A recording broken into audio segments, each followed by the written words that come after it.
Hello, everybody. My name is Lewis Lee, and this is Planning Traffic.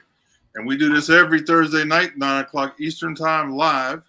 So tell all your people that we talk cars, boats, trucks, anything you put gas in. How's it going, Ray? Very good, Lewis. I had the fortune to be at a meeting last night of the local Oldsmobile Club, and we had a guest from the local chrome plating place. Oh, nice.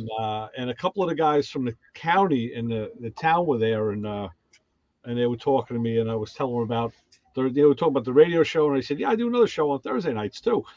And they're like, really? Yeah. So these guys are going to try and check it out. I hope they get a chance and they're out there. Okay. Yeah. So we'll should be good. Good deal. So the Oldsmobile guys, if you're in the chat, please leave comments, and we can see them here in the chat. So feel free to ask any questions or comment. Tonight's topic is winterizing. Winter's coming fast here in Ohio. I don't know where you guys are, but if you have any ideas or need any information, Ray is the man to talk to. What do you think, Ray? Yeah, well,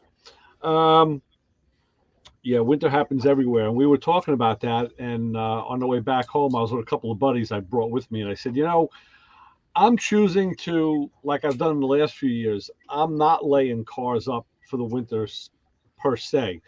Because I like to drive them. I like to drive them in the winter. I like driving them in the cold weather, And as long as there's no ice and snow and the roads are dry, there's no reason not to take out your cars, your hot rods. And why? I mean, hey, I was going to say an open top car might be a little different, but I drove my Fiat when I had no top on it, and I'd put the windows up and crank the heat up and put a scarf around my neck, and I was out there. Yeah. But winterizing, yeah, that's something that's, it all depends. I like to break it down in stages. How deep of a sleep are you going to put that car in? Because it all depends what you're going to do. The deepest sleep is like getting it off the ground, airing up the tires, possibly changing the fluid. Now there's arguments, and I don't know where I fall on this. There's good, smart people that I know that argue change the oil and then lay the car up. And other people say leave it with the oil in it and change it the first thing before you drive it. And they make good arguments both ways. I've never been able to decide. I usually I leave it. I do. Yeah. And the argument against it is that, there's acids in the oil and it can etch parts. I haven't lost a motor yet, and I've been doing this a long time. I've been had my car there for 20 years, and then I changed the oil and ran it. So, well, think about it. Have you ever heard anybody say they had a problem with leaving oil? I've only read things where people, and they can write whatever the hell they want.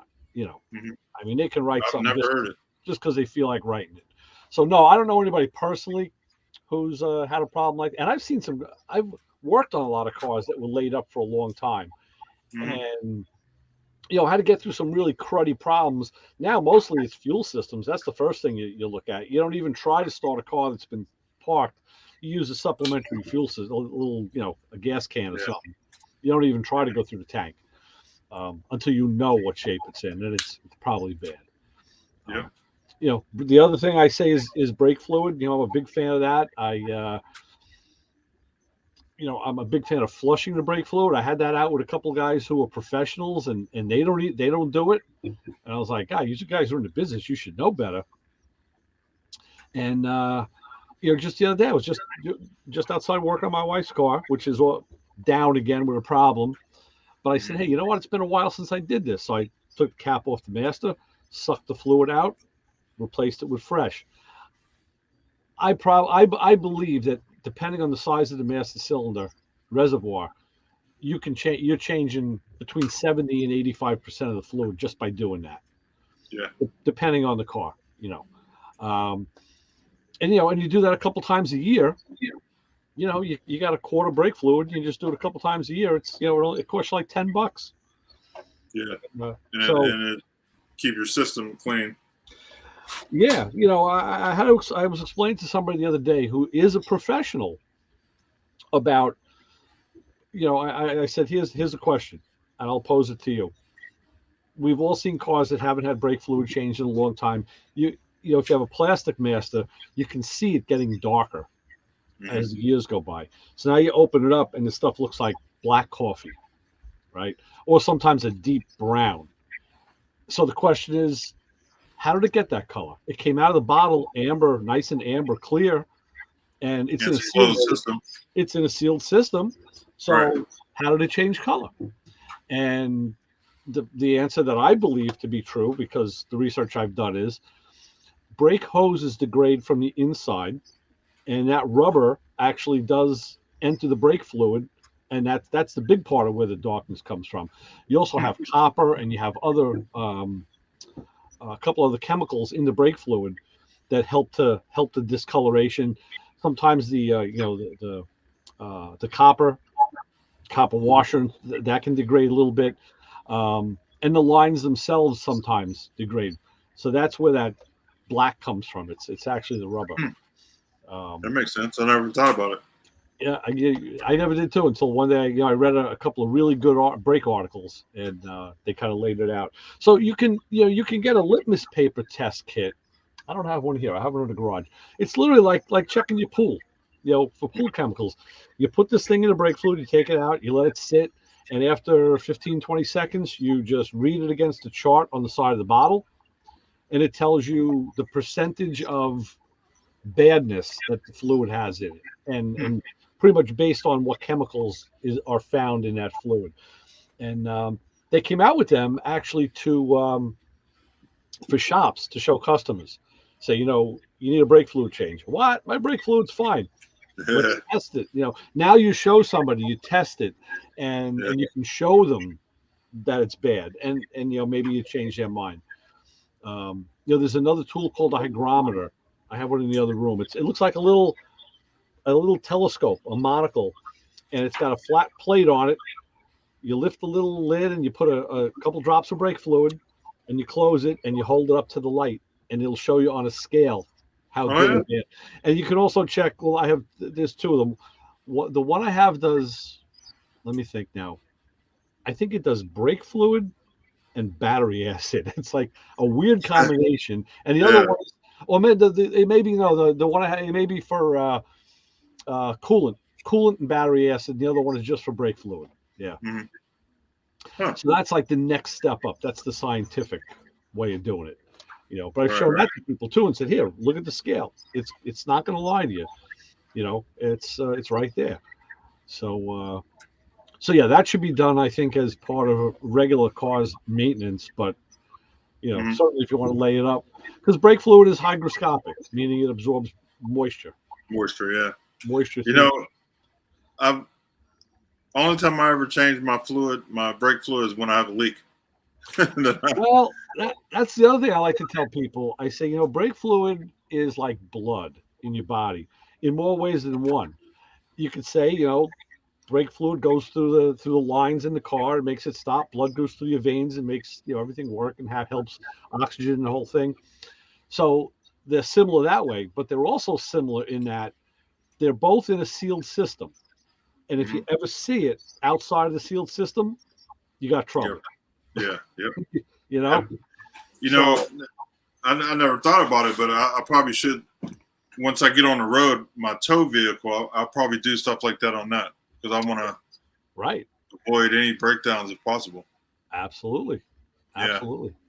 And so I'm gonna take notes. Brake fluid's cheap compared to the maintenance that you have to do when you have to change those components down the road. Right. And forget about if you have a failure, and then you have you lose control. That's a whole nother ball game. So, and again, back to the winterizing, it depends where you live. Like, I know plenty of guys, even guys here in Long Island that live on the North Shore, they seem to have more rodent infestation up there than we do on the South Shore. I don't know why. I guess the mice like the cheese up there better. And so guys had cars in garages and barns. They had a lot more trouble on the North Shore. And now you got to do something for rodent protection. My buddy, the guy I do work for, he's got a place upstate, and really nice big garage, and it was fairly new, so it's sealed up. but he found mice in almost all of his cars. They got into his motorcycle, into the airbox. So Yeah. a motorcycle with an airbox, that airbox It's sealed. is sealed to the carburetors, Yeah. and the airbox was filled. I mean, he couldn't start the bike. So I don't know what they did. Like went through the exhaust, up through the exhaust, through a valve into the engine. I don't know how they did it, but Wow. I saw. I've been really lucky in my garage. When I moved here, there was one of those rodent plug-ins, Right. and it makes a humming noise. Yep. And I've had no rodents in my garage. It's funny. I rent a garage a town over from me, and I got my Fiat in there, and I'll have my Pontiac in there, and I found there was always mice. It's funny. This lady is like a feral cat, like she's always feeding them and all. She's got a lot of cats. The lady has a ton of cats. She also has a ton of mice, which is the cats ain't going after the mice. So there are always mice in the garage. I found them in my car, acorns, stuff under the hood, all sorts of crap in the headliner. Yeah. That's because it was parked for a long time. But and it's kind of odd because she's very, very animal friendly. She's an animal lover. And I said, listen, we got mice out here. We got to do something about this. And what does she do? She goes out and gets like poison traps. I was like, for someone who's such an animal lover, you're going to poison the poor mice. But then I said to listen, get one of those ultrasonic deals. It plugs into the wall. And since she got one of them, and it haven't had anything since. I couldn't believe it because I hate rodents. If I see a mice in there, I might not go in the garage for 2 weeks. Right. And right. I'm telling you that thing, it works. You can hear it humming a little bit, but it really works. I don't hear the one that she got, so it's either maybe smaller or a different brand or something. I don't hear nothing, but I know it's working. Yeah, mine's a Black & Decker. Okay. Yep. So that's it. Yeah, you got to talk about. You got to look at that if you have mice or rodents or anything else. And then you don't want the car to freeze up, so you want to have antifreeze in it if you're in a cold climate, obviously. And what else? I mean, a lot of guys would say tune the car up, wash it, wax it, clean it. You're probably doing that most of the time anyway. I mean, I wouldn't put a car away like filthy dirty, but I mean, some guys go to the utmost degree. I mean, I never did that. I still don't. But like I said, I like to take it out and drive it too. Yeah. So. All right. Well, let's get the fellas in and see what they're talking about. Yahoo.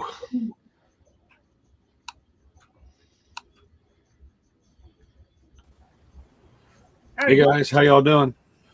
It's the winterizer himself. Yeah. What's up, fellas? Time to do it when it's nice. When it's nice outside. Yeah. That's I've learned the hard way. I've waited until I was shoveling the driveway to, put a battery in or checking the tires and or whatever.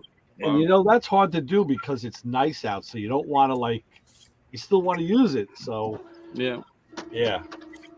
But rule of thumb, you got a battery I've had batteries, that I've used that gone 10 years, but rule of thumb is about 4.5 years. You need to start looking at stuff like that so you don't get yourself caught. And it depends. It's one thing if it's my car, but one of my girls driving is a whole different world. You gotta other than handing them the AAA card, but you got to make sure that their stuff is okay. New windshield wiper blades, stuff that you just don't really think about. That can be do it now while it's nice before you're sitting on the side of the road trying to figure it out. So, funny you say that because just the other day we were in Walmart and I was getting some oil and other stuff. I said, you know what? I told my wife, we need wiper blades on your car. So I bought some Rain-X blades, and I like the beam style blade. That's my new favorite. Uh-huh. And it says it right on it, beam. So I bought 2 of them. Come home, I put one on. I go to put the second one on. No, there was a ladder style. I think someone bought the beam style, took it home, took the old one off, and then returned it. So now I got to go back and try and return it. Yeah. Because you pay more for the beam style. Right. Damn these people.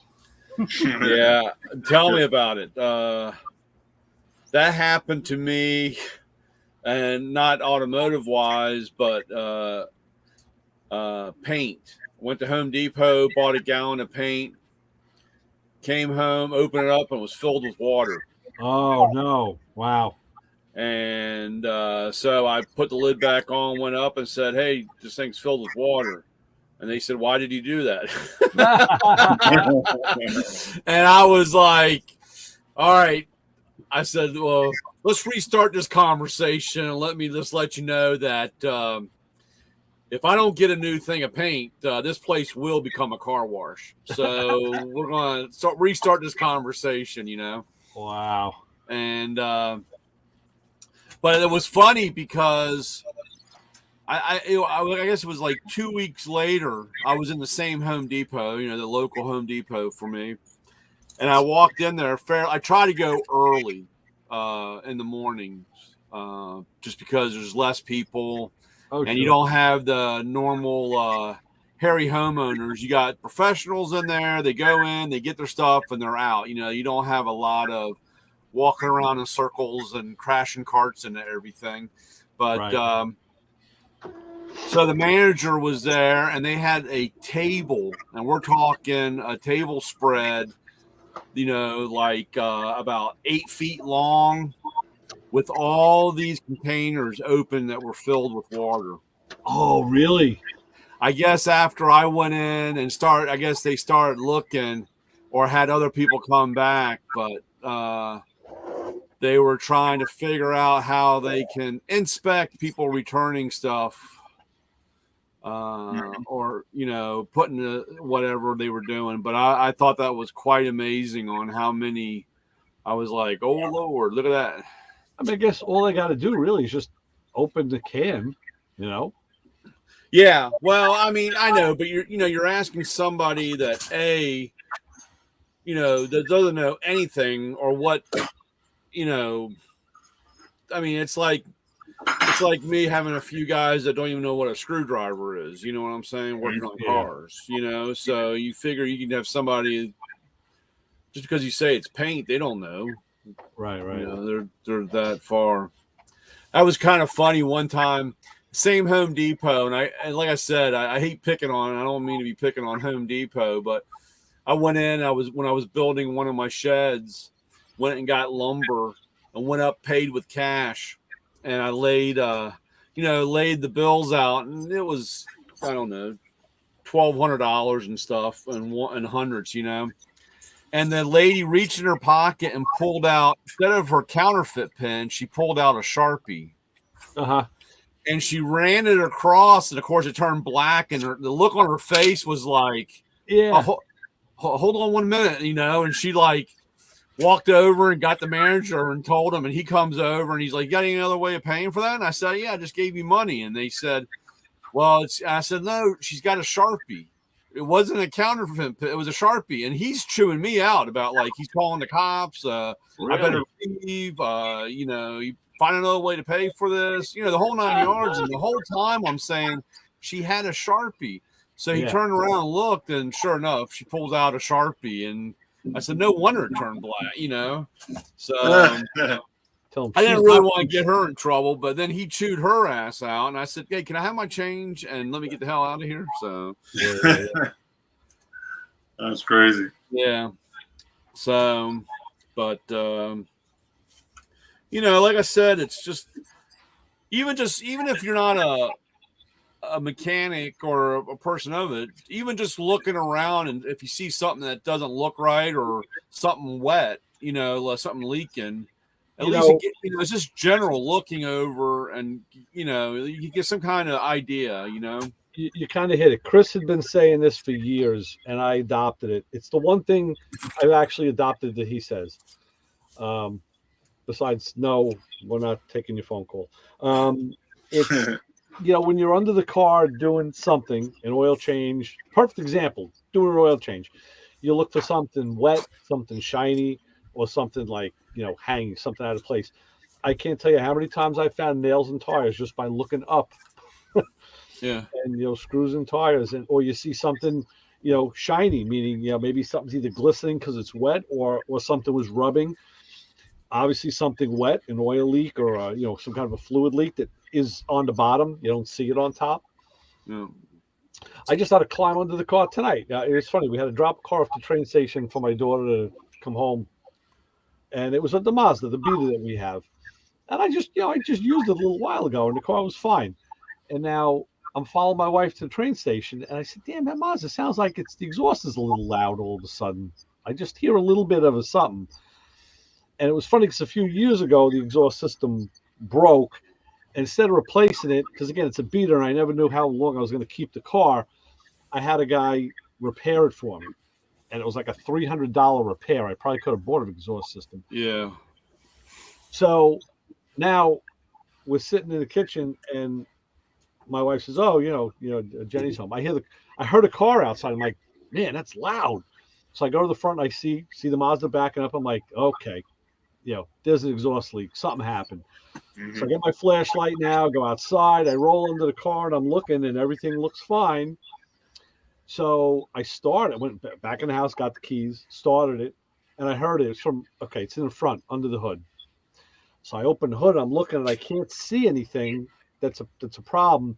But I bend down and look up, and I see what it is. It's the cat that comes right off the exhaust manifold, and where the cat necks down into the 90-degree pipe, that's where it breathes. And I found it by putting my hand up and feeling the pressure. So I actually get to solve two problems now, because the cat that's in it is an aftermarket that I put in, I don't know, 8-9 years ago, and it's been bad for a couple of years. And every year I've skirted trying to get an inspection for that car, and I finally went to the O2 extender, which works. And I said, I know the car needs a cat, so I put the scanner on. I look at cat at voltage.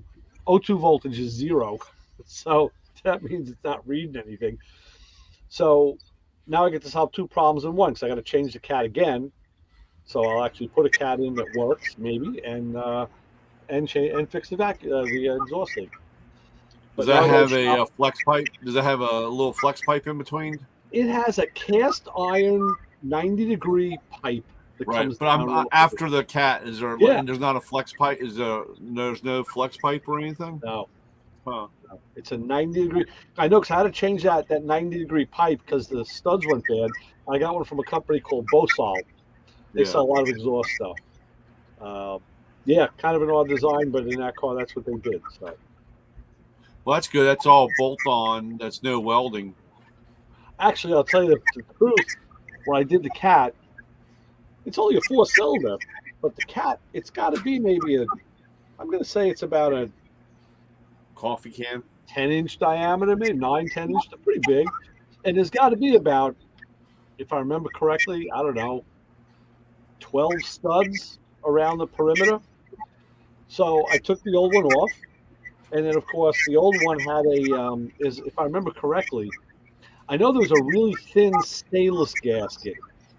There might have been like an asbestos style one too. I think there was.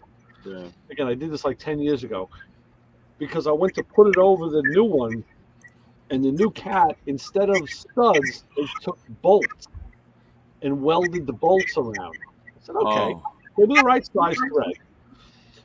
So the fiber gasket, I had to open holes a little. The stainless steel one, you had to be dead nuts square, and it wouldn't go on. So now I had to widen the stainless steel holes. Oh. And even on something that's like 15,000s, that wasn't easy. Yeah, it was not easy. But I had to do that to make it fit, because they were off just a hair on those studs. So maybe so now I got to shop for an aftermarket cat, because I'm not going to put an OEM in that car. It'd be worth more than the car. Yeah. Yeah. I got to do one on my wife's car, Toyota. It's a little loud. But I look up under, I don't see anything. I think it's on top of the muffler. Okay. Oh, yeah? I gotta get it up on the rack. Probably the flex pipe. Because the flex pipe's got a shield around it. It's got the woven metal to give it the flex. But the pipe inside rust out. and it leaks through that, and eventually it'll, from the heat and everything, the sock or the part that's woven around it will eventually break open more. But most like I said, for a short time I was welding in. That's what I was doing on the weekend. I was welding in flex pipes because nobody there welded. Nobody welded at the shop, and I'd go up and he'd have 2 or 3 lined up for the weekend, and I would burn them in, like I said. So, speaking of that, I watched on one of my YouTube channels. I watch. They were doing. I think was it Project Farm? No, it wasn't Project Farm. They did the budget priced welders, and there were a couple in there I never heard of, but he included the Yes Welder. Oh. And the Yes Welder took like the top spot. So Lewis, we got to talk to the Yes Welder people because I know I need one of them. Yeah, I'll tell you what. Arco brought his when we did the roof raise, and he brought his plasma cutter too. They both work real nice. Right. Yeah. Yeah. I mean, they're the new style, suitcase style deals, but he did a pretty good test. I'll find a video and send it to you. He did he really put them through their paces with duty cycle and everything.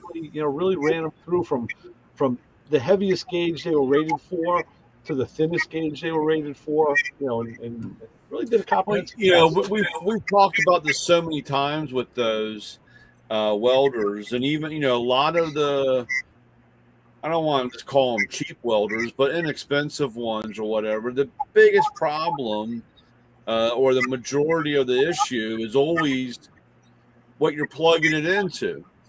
And if you don't have the proper amperage at the plug, then you're going to have problems with the welder. And I run into this all the time. I got an older shop and they buy a welder and they're like, hey man, this thing doesn't work right. And you go back to the circuit breaker and they're trying to run something that needs at least, 30 amps or, 20 amps at the minimum. I mean, bare minimum. And they got a 5 amp breaker in there. And I'm like, dude, you gotta have a dedicated 30 amp, or you can't have a 100-foot extension cord running off of this. Right. Yeah. That's exactly right. And I've used welders from every name, and and I've done jobs where I've used a Harbor Freight one. And we got the job done and did a good weld. But again, it was knowing what you were plugged into, knowing what kind of power you had, and that type of stuff. Because a lot of times it's just not the job. I mean, it's not the tool. It's the surroundings or whatever. If you got a 15 amp plug, and you're trying to run something that needs, most of them are, like a 110 plug, most of them are 30 amps. You get away with a 20, but, you're defeating the purpose. Yeah, you're absolutely right, Brian, because, and to that, most of the time, you're not pulling max load. You're not pulling max, you're not doing quarter-inch plate, you're doing sheet metal. I mean, it's, whatever, but still, you do have to have enough.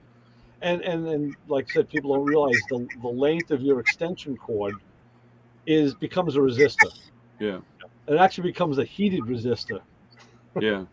Yeah. I was telling someone about this a while ago. One of the jobs I had, one of the first jobs I worked on when I was at Leviton, the electrical switch manufacturer, is I go down and they assign me down into the test lab. And we had a really cool test lab. They did life cycle testing on switches, just switches turning on and off until they failed. So they can be on test for like 2 years. Yeah. Just on, off, on, off, on. And every time they went on, a light came on. Off, the light went off. So big banks of lights going on and off and stuff. It was really cool. But there was this 100-foot extension cord coiled up on the floor, and it had it plugged into a load. And the test was going to be to see, if there was going to be a failure. I said, what kind of failure were you looking for? And they said, and I learned a new term. They said when a cord is coiled like that, they call it hanking. I guess it's hanked because it's coiled.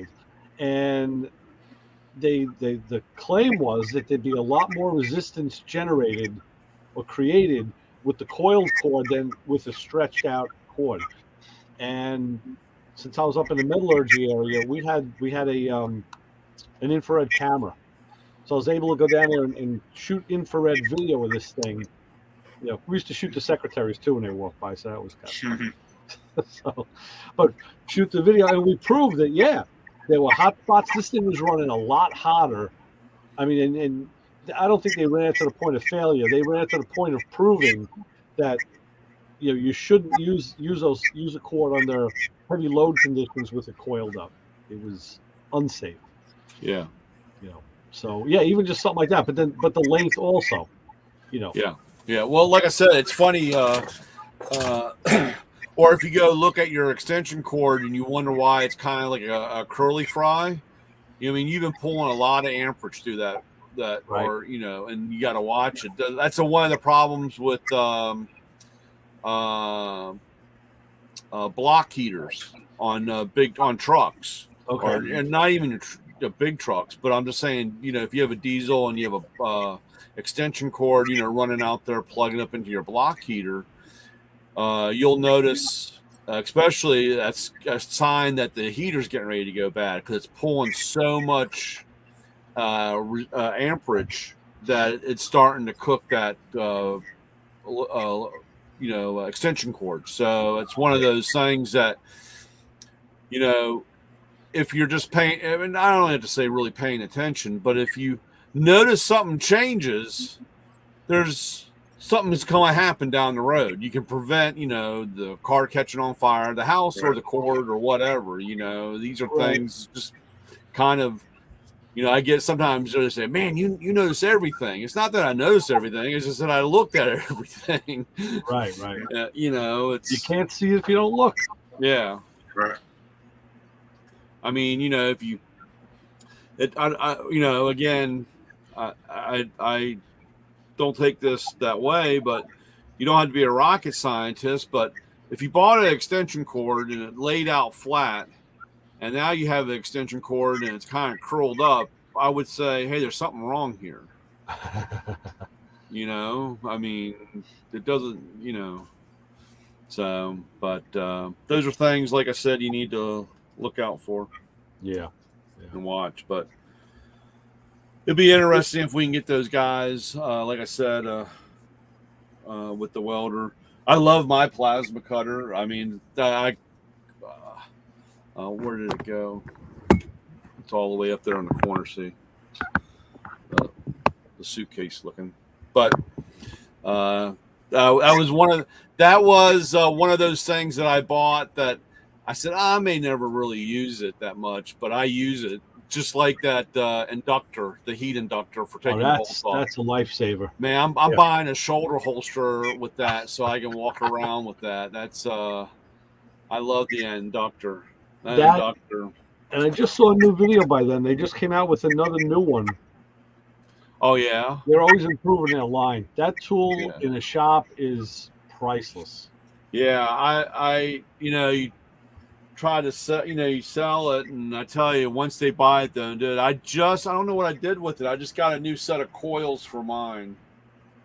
I don't know where I put it, but I had just got a new coil pack, a new set of coils. Are you hard on those coils, or do you just use it that much? I use it that much, and unfortunately,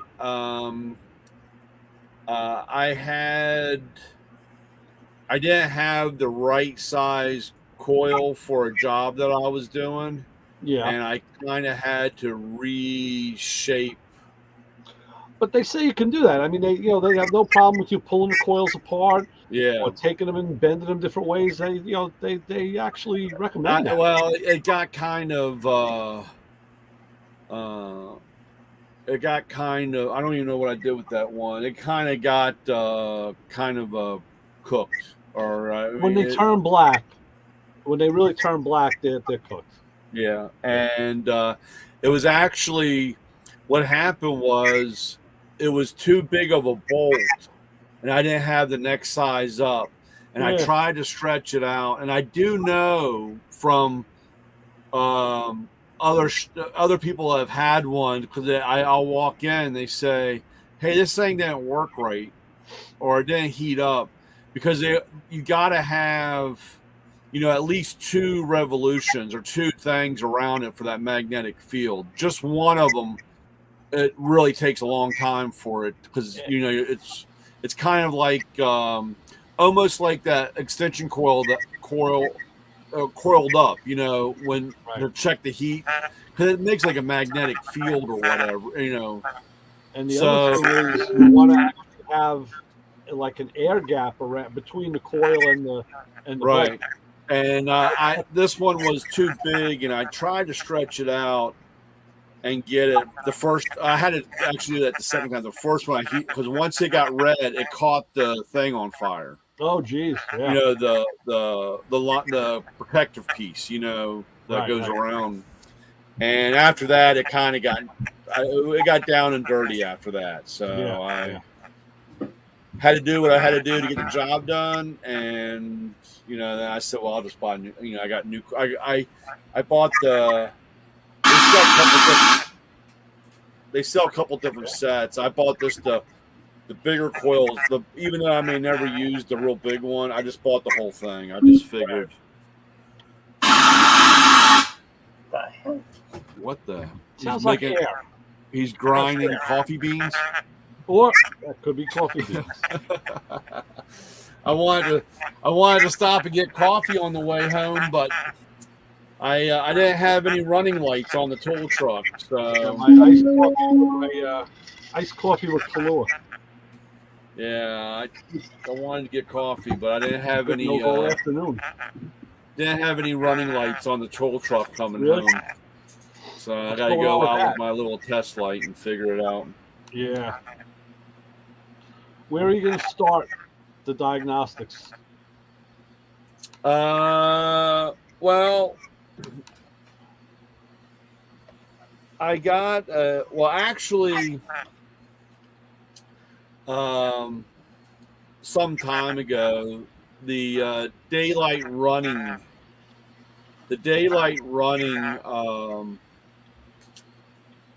whatchamacallit module. The daylight running module had gone bad, and it's $1 million and on back order. Really? So I bypassed that.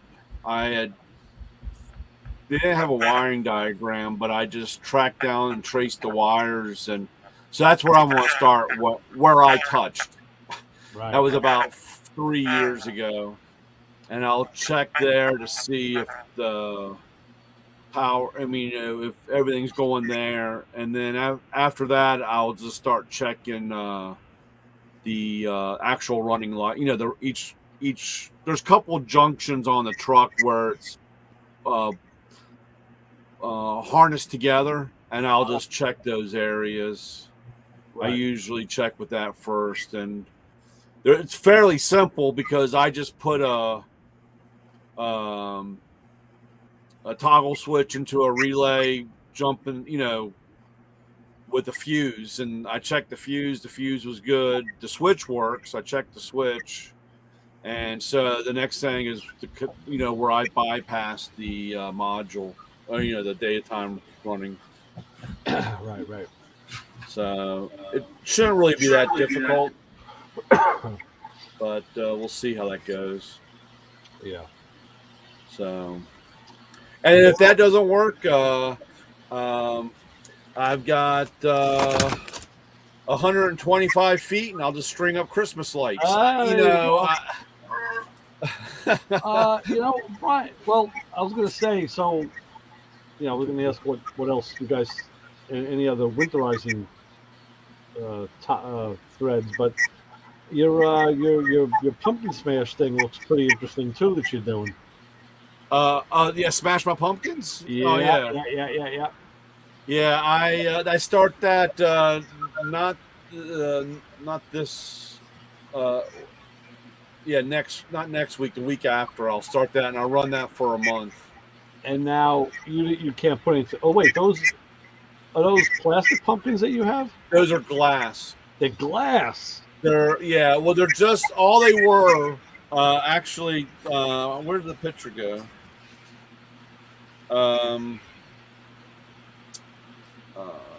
I sent them to you. I sent the pictures to you, right, Ray? You text them, yeah. So basically, what I did was I had gotten. It's going to be kind of hard to see here because they're clear, but I had gotten clear Christmas bulbs. Oh, that's what they are. Okay. And then I spray painted them orange. Okay. And then I made I put pumpkin faces on them. That's good drawing too. You did some cool artwork. So then they are stuffed with, and actually I wasn't going to say anything. Of course, I don't know about, maybe there's only 9 people listening to us right now or whatever, like the radio show.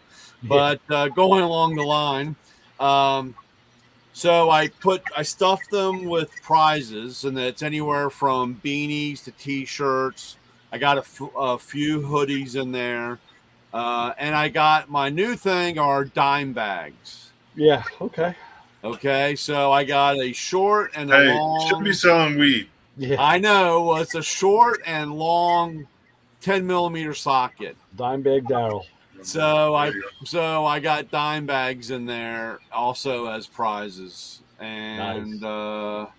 And I don't have a picture of them. I've got some Brianna had found their little skulls and pumpkin little ghost shaped figures and they're glass also, so I got those all stuffed. So we'll have Smash My Pumpkins. We'll run that for about 3 weeks, I guess, maybe 4.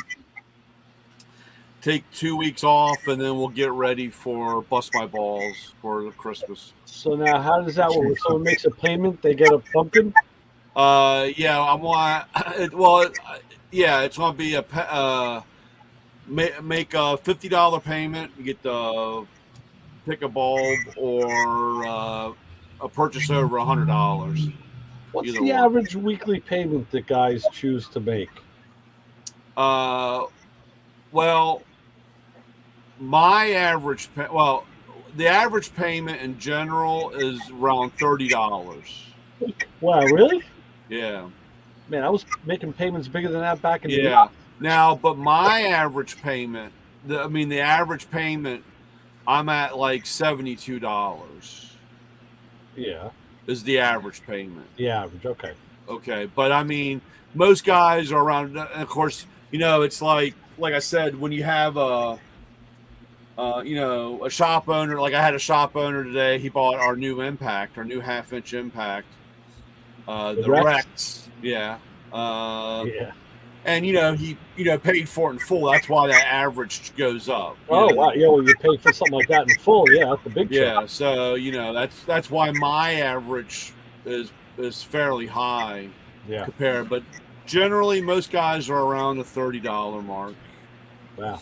So, and I do have a few guys that are $100 guys and whatever, but that's huge. Less beer, more tool payments. Yeah, well, that's like I said, that's part of the reason why I just bumped it. If I can get $20 more out, well, 20 more bucks out of them, I'm just trying to increase, getting ready for the I guess it's kind of hard to say the real slowdown, even though it's pretty slow right now. If they thought about it, if they said, okay, I got to make an extra $20 payment and maybe I'll win a beanie, like. It's like it's stacked on the house's side. I mean, you're still getting something for free. So, and I'm not trying to. I'm not trying. No, but I mean, but they're getting rewarded for stepping up a little bit. Yeah, well, yeah, and technically, I shouldn't have to reward the guy to make his payment. No, you shouldn't. That's what I'm saying. But that's where it goes. Yeah. So Brian, do you sell those new used air guns, paint guns? New used air gun. Oh, I mean the 1/2-inch impacts. No, I need a spray gun. Oh, Paint. well, I want to upgrade because I'm painting the bus with, it's cheap. I want to upgrade. I've been seeing those 3Ms. They got some really nice ones. What kind do you got there?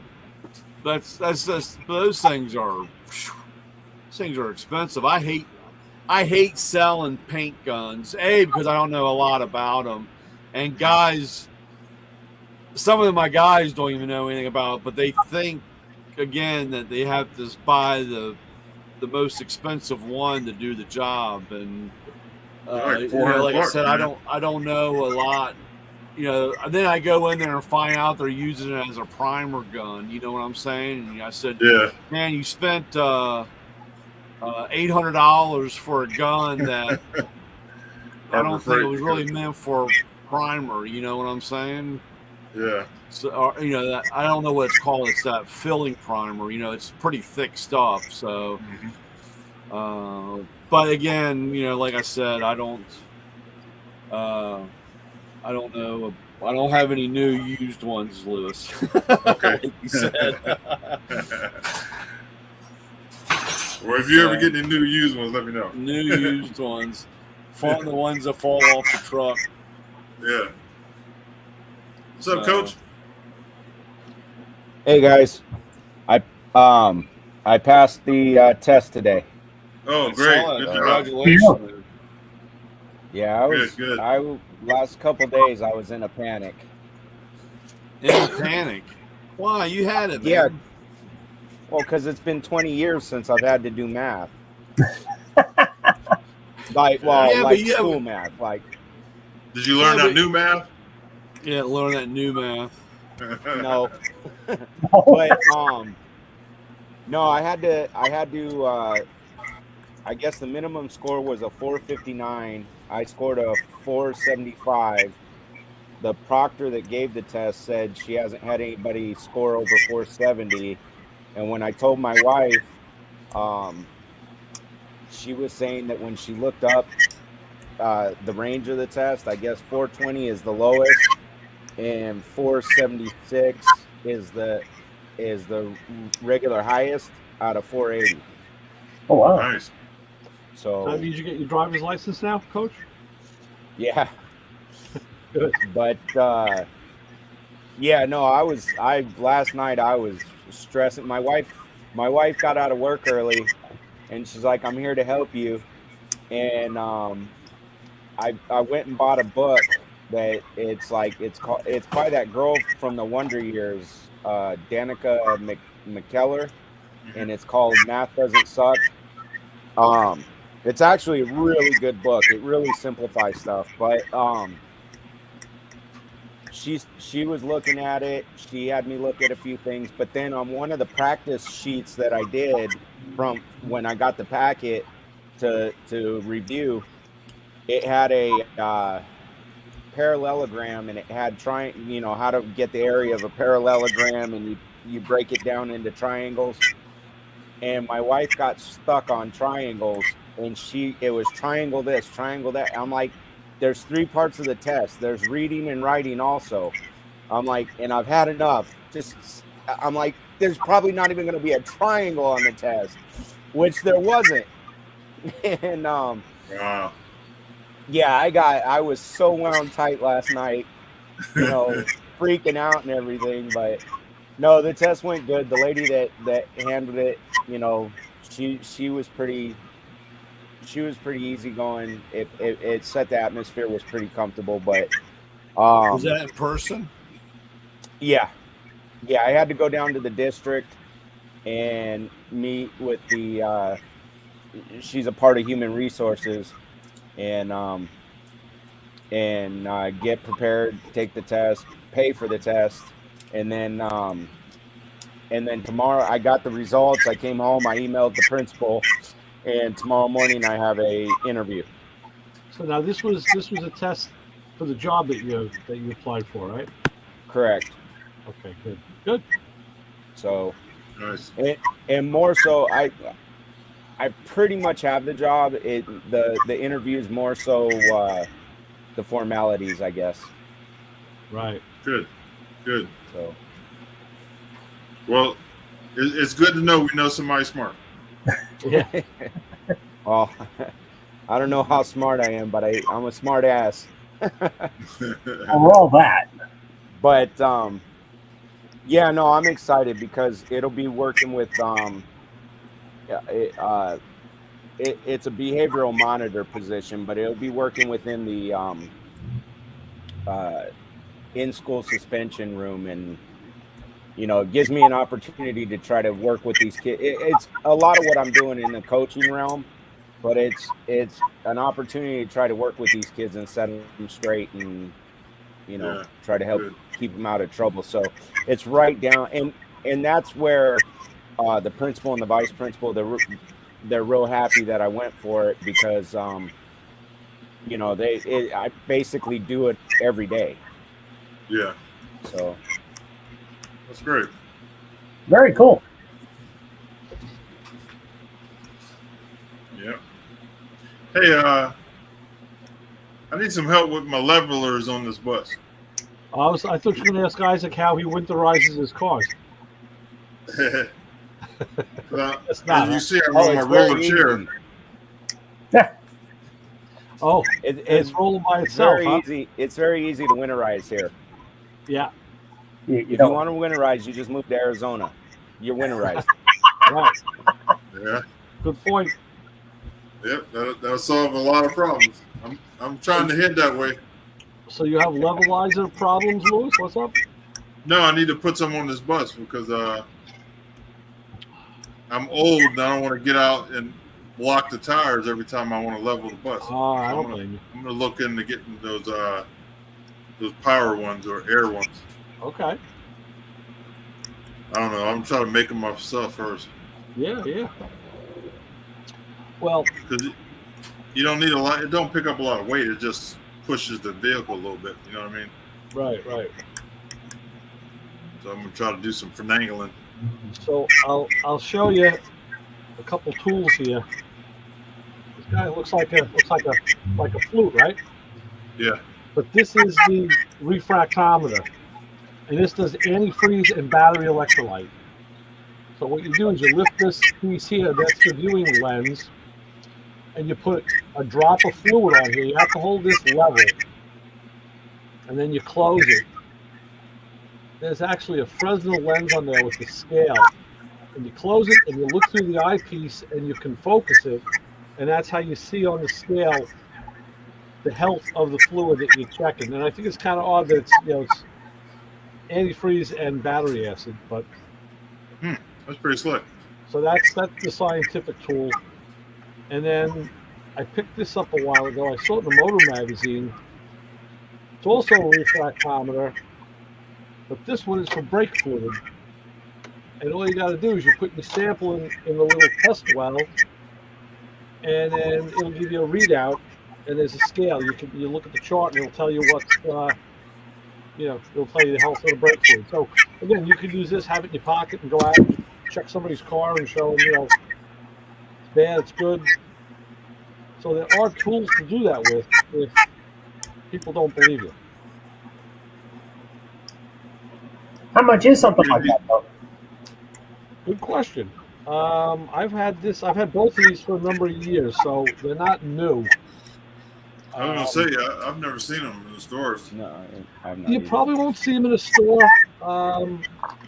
You got almost looking like scientific calendar. This was. I took the ad out of it. It was a Breaking Front End magazine. That's where I saw it at first. You see The rectiflector thing, they're about $125. We sell them. Oh, okay. We also have the new thing for the brake fluid tester. We have electric.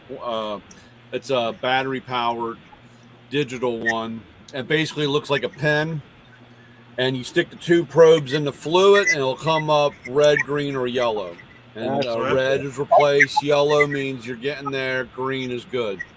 These things sell for about $70. Like I said, you can just all you gotta do is just stick the tips in there and do that. That's nice. I like that because, like with this one, after every use, you have to clean that lens with distilled water and the soft cloth. So you got to be careful with it. You know, it takes a little maintenance. These were done, or these were the purpose of this was, just walk out with the customer, stick it in service writers, shop owners, even the mechanic itself. But right. You had that tester, and then had that rectifier thing that you're talking about. Like I said, refractometer, yeah. Well, I'll tell you this: there's actually a spec for brake fluid. You could put a milliammeter in your brake fluid to ground, and there is a spec because there's actually electrolysis going on in the car all the time, and there is a spec for how much, for how many milliamps or above and below is safe. To let you know the brake fluid is good, so you can measure electrically, which is what that pen is doing. Yeah. How much is that little pen thing? The pen thing's about $68, $70. And like I said, those, again, that's just fairly simple to take care of. I recommend if you're not using them every day, take the battery out of it so it doesn't sulfate and destroy the thing. But Brian, if you notice, if I can do this. Right here. Yeah, you got the always take the batteries out. I even do that with the digital torque wrench I have. Batteries come out. Even the digital caliper, I just take the button cell out. Yeah, I used to have that problem before they had rechargeable, but like the black light for AC, guys would use them and then throw them in the bottom drawer of their toolbox, and they'd sit there through the winter. Right. Unless it was a body shop, because body shops, they're doing front end collision work, so they're doing AC work all year round. Sure. But the average mechanic, they're only doing AC during spring, summertime, right, type thing. But a lot of guys would take and throw the flashlight in the bottom of the drawer.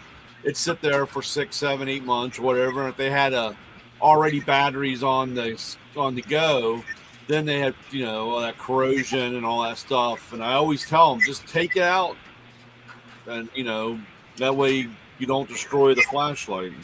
Right.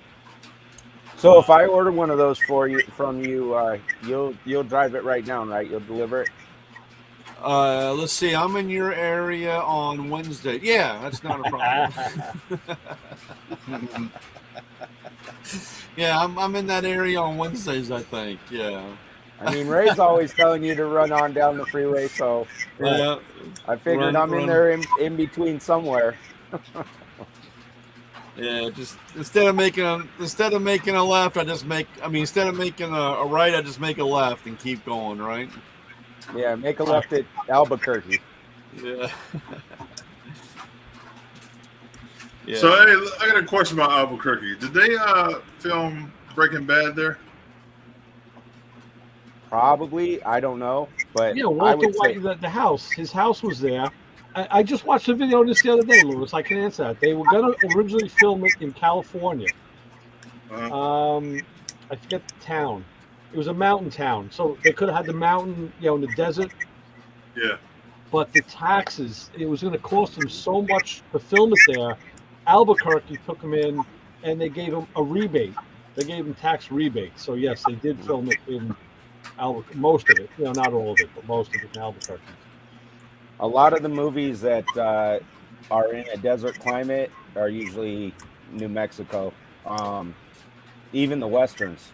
That's why that one with the one that got put on postponement or paused with Alec Baldwin. Oh, Rust. Yeah. That was in New Mexico.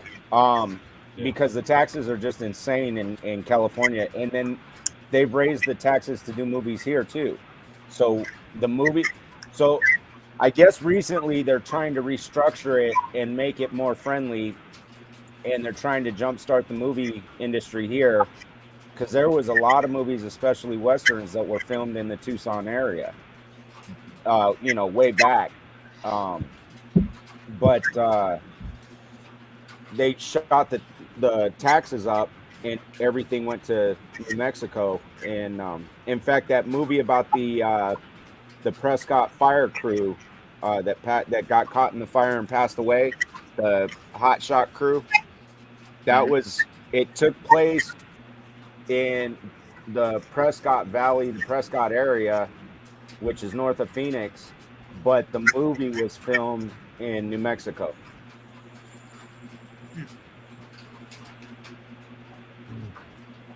Yeah, I mean, sometimes they follow the weather, and they want to film. They'll go somewhere else because the weather is more conducive. They can keep their timeline or whatever. Pretty cool. Well, guys, I got to jump off early tonight. All right, go winterize something then and make good use of the time. Say again? I said go winterize something. Make good use of the time. Yeah. I got paint on my bus and it's raining now, so hopefully it don't fall off. Yeah, we're supposed to get rain tomorrow, unfortunately. Yeah, I'm sending it over to you. Oh, well. Hey, you guys have a great week, and we'll see you Thursday. Will do. And if anything good pops up, hit us on Facebook on our group thing. Ray, I never see you on there. Are you on our group thing on Facebook? I don't think so. I'm going to have to look into that. Let me make myself a note. Yeah, because we have private chats and tell lies and stuff. On Messenger. Yeah, Messenger. Facebook Messenger, yeah. That's the whole thing. I don't have a Facebook account. I never did. But Motor Mouth Radio does. My cousin was smart enough to figure out how to make my wife an administrator of the Motor Mouth Radio page. So it's actually her account. And every time I try and do something on Facebook, I think I'm too old. Every time I try and do something, I can't figure it out. So, I have much better luck with the other social media platforms, but I just wrote it down. I'll look into it. Okay. Like, even when people send me marketplace stuff, it doesn't always open for me. I got to take that link, open Facebook, put it into the search bar, and then it'll open up. It's like it just won't open directly, even though I'm logged in. Huh. Yeah, so I don't really pay a lot of attention to it, but yeah. But yeah, I'll check it out. I'll give it a look. Is that the rain hitting the ceiling? Yep. Wow. So hopefully my paint don't run out in the driveway. Yeah, right? Yeah. I'll let you know tomorrow. All right. All right, guys. I'll talk to you later. Take care, Louis. All right, take care. Be safe. We got our new light. It's called the light mat. As you can see, it lays flat. It's got magnetics to lay on, Right. but you can fold it over and it snaps in, and that way it can still be a stand. Or you fold it over and the magnets hold it, and then you have a handle. Nice. Yeah. That's pretty cool. And it's Can you strap it to your head? I'm sure if you have a metal plate, and then this 1100 lumens, Nice. That's bright. and you can hold it and it adjusts down. Yeah, Hold yeah. the button. That's nice. That's cool. So that just came in. We have our two favorite colors: green for money and blue to be sexy. Does that have the timing light feature? No, this does not have the timing light feature. Unfortunately, it doesn't. But so that's something new. We'll be walking around next week with, or actually, I got them on the truck now. But next week I'll. Brian, I got to tell you, my wife is extremely jealous of you when you go into the shops, because I told her the other day we were out at Stu Leonard's. And it's kind of it's a tight. The aisles are kind of tight, and they have full-size shopping carts, but they have a couple of real small little mini ones, and she's always trying to get one, and they're never out. They probably have like 3 of them. I don't know.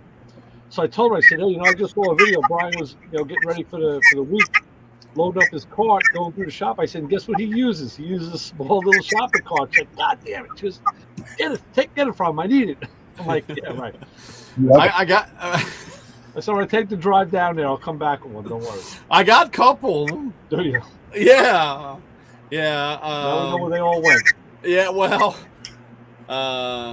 it was funny because I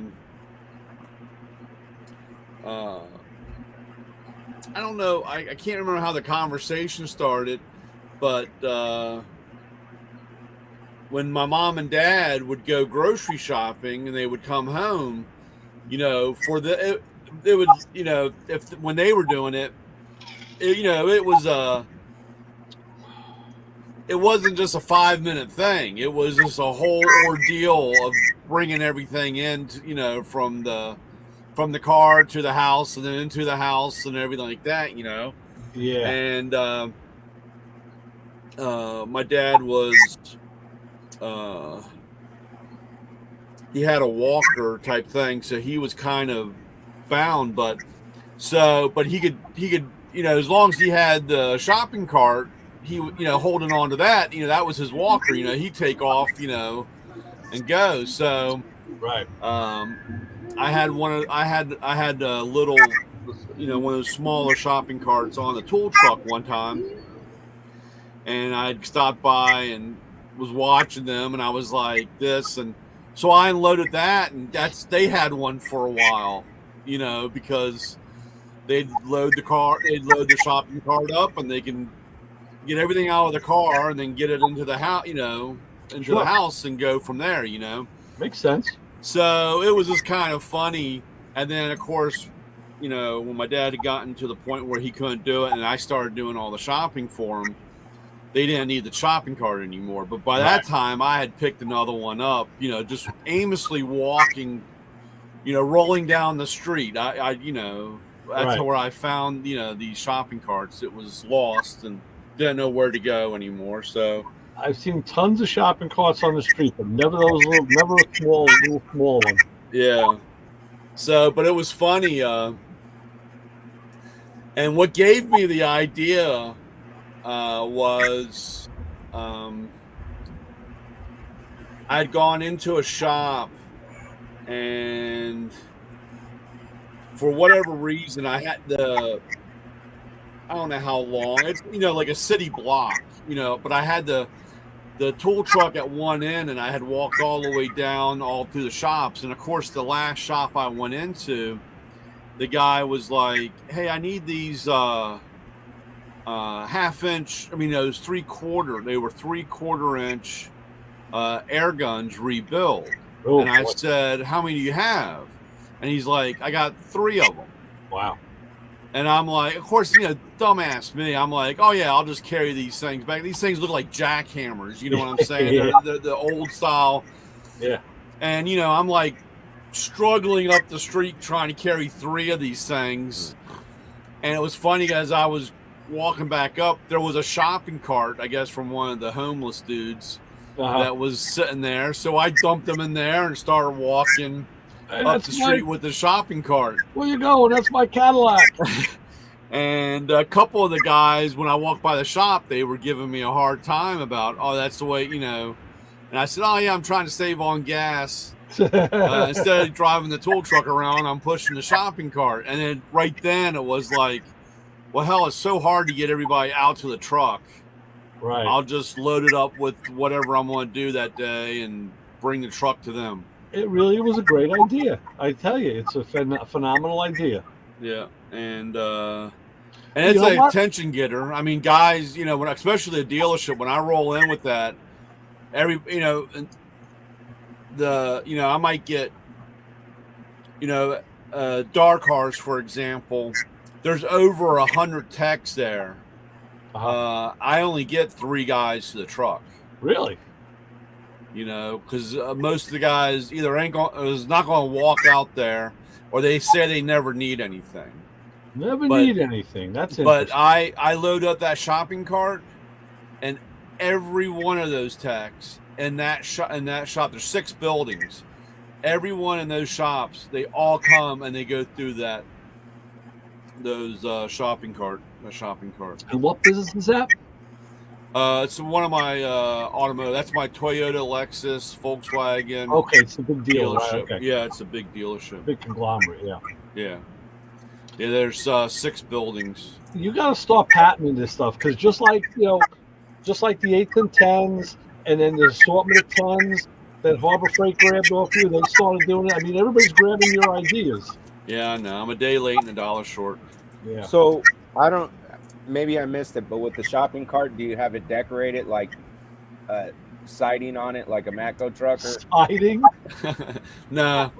Well, I would take some plastic sheets or even some, I don't know, sheet metal of some sort, and attach it to the side, and then paint it with the like to look like the back of the truck or something. I had at one time. Maybe on one of them, we had some flames on it. Actually, it was like this. It was some rat fink artwork. Mm-hmm. And I had that on. I had that on the front of it, on there. But to be really honest, I've always said that I was going to rebuild one because I run into problems like I have sometimes I'll have I don't have one here, but it's a older oil can that I cut the top off of it, and then I put in pocket magnets and pocket screwdrivers, and I have that in the shopping cart too, because when somebody says, "Oh, I need a magnet or a mirror or whatever," and I just have my I have a ticket book, and I just write it up there. Then when I go back to the truck, I just write them, bill them, and most of the guys there are all on the email, so they get another bill. But I just use that to go by. But I found myself just putting all the little odds and ends instead of walking back and forth to the truck 3 or 4 times. That's smart. Yeah. Try to, and I just mosey on through and roll down the center of the shop. So it works out really good. You could even, so for the holidays, for Halloween and stuff, have different sheet metal sidings or plastic,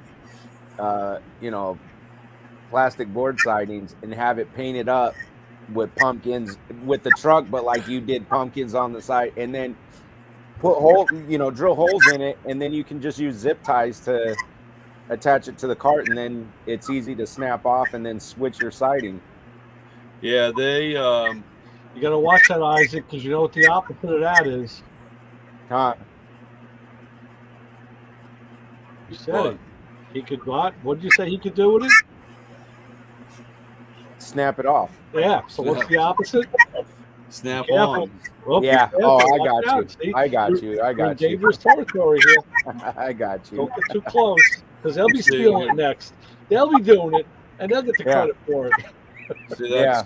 But I'm trying to keep it from. That was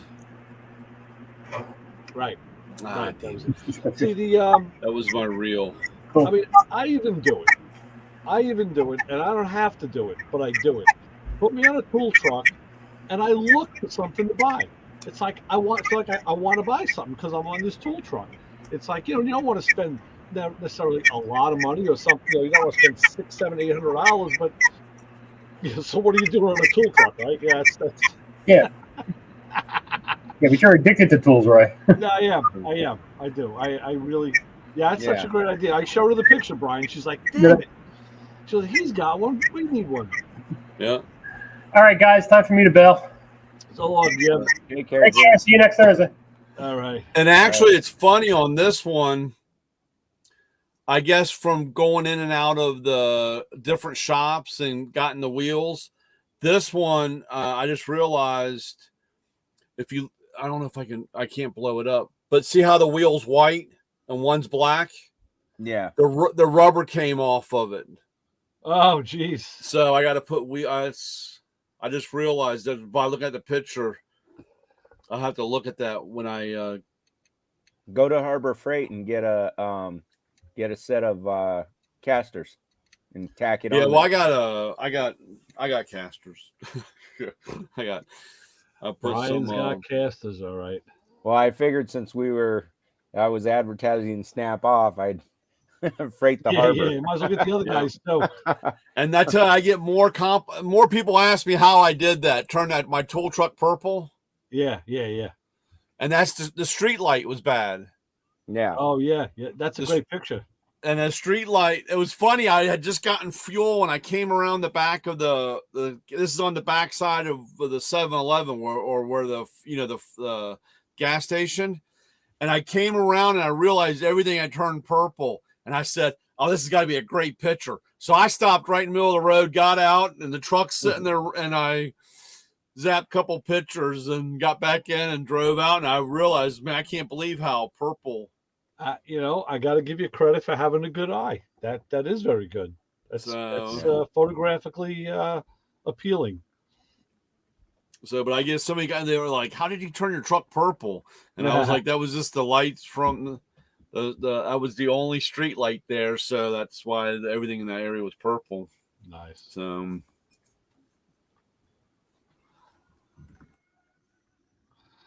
that's cool. Good stuff. So, and I got my new BMW diecast. Yeah.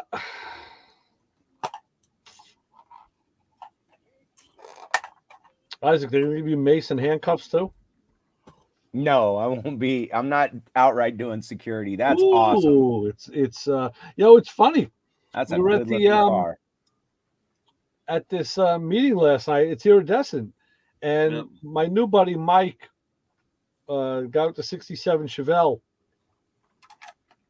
We're all the day 2 stuff. Now he's talking me into putting a Lakewood hoop roll bar in my car. Really? He sent me a link today. He goes, "Man, this would look bitchin' in your car." I said, "Yeah, I know. I was looking at the one in your car on Monday night. It does look kind of cool." But as I was looking at it, I'm thinking it probably don't do shit, because if there's 2 legs that mount on like the left side, so let's say they go through the floor to the chassis, the one on the right side is going in the tranny tunnel, so that's not mounted to anything structural. Right. So it could really punch right through the floor. Well, you put a 6x4 plate. But think about, like, if you need the roll bar, you're rolling. And if you're rolling and hitting it, the roof comes down, you got to be chassis to chassis. I don't know. I mean, I guess it's better than nothing, I guess. But I don't know if I want to go through all that for the look. Yeah. Did you put your bars on, your ladder bars? Oh, he asked me the same thing. No, I'm not that adventurous yet. I might over the winter. But I was telling him he's thinking about doing a switch over on his car, and I told him not to, because it's a '67 and he's got a big block Chevy in there with my favorite finned black highlighted MT valve covers, dual quads on a tunnel ram with velocity stacks. And he started buying up all this Moroso stuff, the gold anodized. He's got the valve covers and the stacks. And I said, that's really like the MT stuff is day 2. The Moroso stuff is day 3. That's the 80s. That's not the 70s. Mm-hmm. I said, I think this car should stay in the 70s vibe, not the 80s vibe. Although plenty of them were done that way and it wouldn't look out of place. But I was never a Moroso anodized. I was never an anodized anything fan, for the most part. So he was telling me he bought these valve covers, but they have a little bit of pitting on them. So he doesn't know if they can be saved. And I asked these people last night at the meeting who have the chrome place, can they repair that? And they can even do pop metal and white metal. Wow. And I showed the girl the picture of the valve covers, and we zoomed in, and she goes, "Oh yeah, light pitting." She goes, "We can take care of that." So I told him, "Good, you know what? You don't have to find other ones. You can actually, these are savable. You just, you just gotta want to." Did I send you the picture of the guy with the yellow Mustang? No. Man, I'm not a. Tell you, well, I started going back through this guy's different pictures and so forth, and he's probably a little older than me. I don't know. He might be your age, Ray. Mm-hmm. I don't know, but he could be that old, I guess. They're I guess. Well, you're not that. I mean, I've heard there are. I've heard there are other people that are that old. So, but you're how old are you? 65. Yes. Okay, so yeah, all right. So you're 8 years older than me, right? I'm 57. Right, that's 8. Right. So I mean, he's in between. He's in our age room, our age bracket. I know he's older. I know he's older than me. I don't know if he's your age or whatever. Stop with the math. I know. Well, wait a minute. We got to be able to triangulate this somehow. We got to be able to. I almost went there, but I think it's an obtuse triangle, not a scalene. It's not and it's definitely not an equilateral. So, but going along, this thing came across. It's funny how this stuff comes across your Instagram account. You know what I'm saying? I know. It's like it's kind of bizarre. I'm not a. It's a Mustang. It's a '66 Mustang, nice. And he said that it's his. He loves his first. This is his first car, and it's gone through multiple building stages. Oh yeah. So he doesn't still have it, does he? He still has it. Oh, he does. Nice. Yeah, he still has it. And like I said, this car's gone through multiple building stages, and this is where it's at now. And actually, I just think it's funny that after through all the stuff I did to the car, now I'm going back to the way it used to be back in the 70s. You would have thought I would have learned. Yeah, well, it's that's why. God, I wish I could type this thing in here. I'm having a hard time. I thought I was trying to. I wanted to send him. I didn't want to weird the guy out. What saying what were you gonna do? No. I was just going to tell him that I admire that the stuff that he's gone through. He said something very similar to what I've said. Going through thick and thin with the car, you've gone through multiple stages from it running, not running, to where it was in a million pieces. Right. And he got to a point where, it's what like I said, I feel you have that a connection. Yeah. You should should tell him, because that's something that's, hey, it's always good to know there's other wackos out there besides, I like knowing there's other crazy guys out there besides me. I agree. But that's it. Woo, Jesus. He didn't just modify it. No. And you should hear this thing going down the road. He made it into a wedge of cheese. God. He drives it like he went to a show in New Hampshire. Was he like 5'2"? No. That's a crazy chop, man. Whew. You know what? But see, that's right. Wow, that's serious. Oh, geez, that's so. Serious. The funny thing is, he's got a daughter. I take that. See, here he's going to New Hampshire, just driving down 95. Nice, that's cool.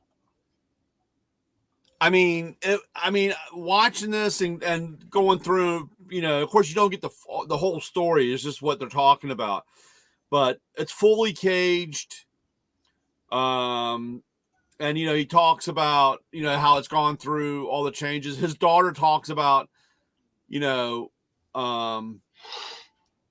playing in it when she was a kid. You know what I'm saying? It's Right. just, there's so many flashbacks. I'm sure you have the same thing. I just have so many flashbacks Sure. of all that. It's just amazing. And like I said, I'm not a really big notchback guy, but I have a man, quick it's question. insane. Was that Little Guns N' Roses riff? Was that a tribute to the Mustang that went all over the side? I don't know. That the one that Ray played, was that Guns N' Roses? What? I didn't play it. No, that was on this. I don't think it was Guns N' Roses. Oh, it was on there. Yeah. I thought don't Ray think did. I No. thought Ray. That was ZZ Top. Wow. It was before that. Yeah, that's like range.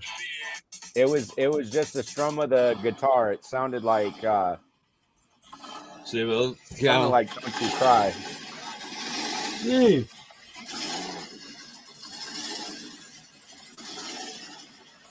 It's barely idles. It's like I know, man. It's like, Yeah, can you hear the air it's sucking in? see now my car was doing that when before the IAC was adjusted. It was like woo, but woo. he's got it. I mean, it's fully. I mean, he has no fender. See how open it is. That's a small block. Yeah. Damn. So he's got to have the tallest roller cam in there you can turn. Plus, he doesn't have bigger valve coverage. Yeah. That's That music, is crazy. man. That's fully committed. That's the guy music. who's done it.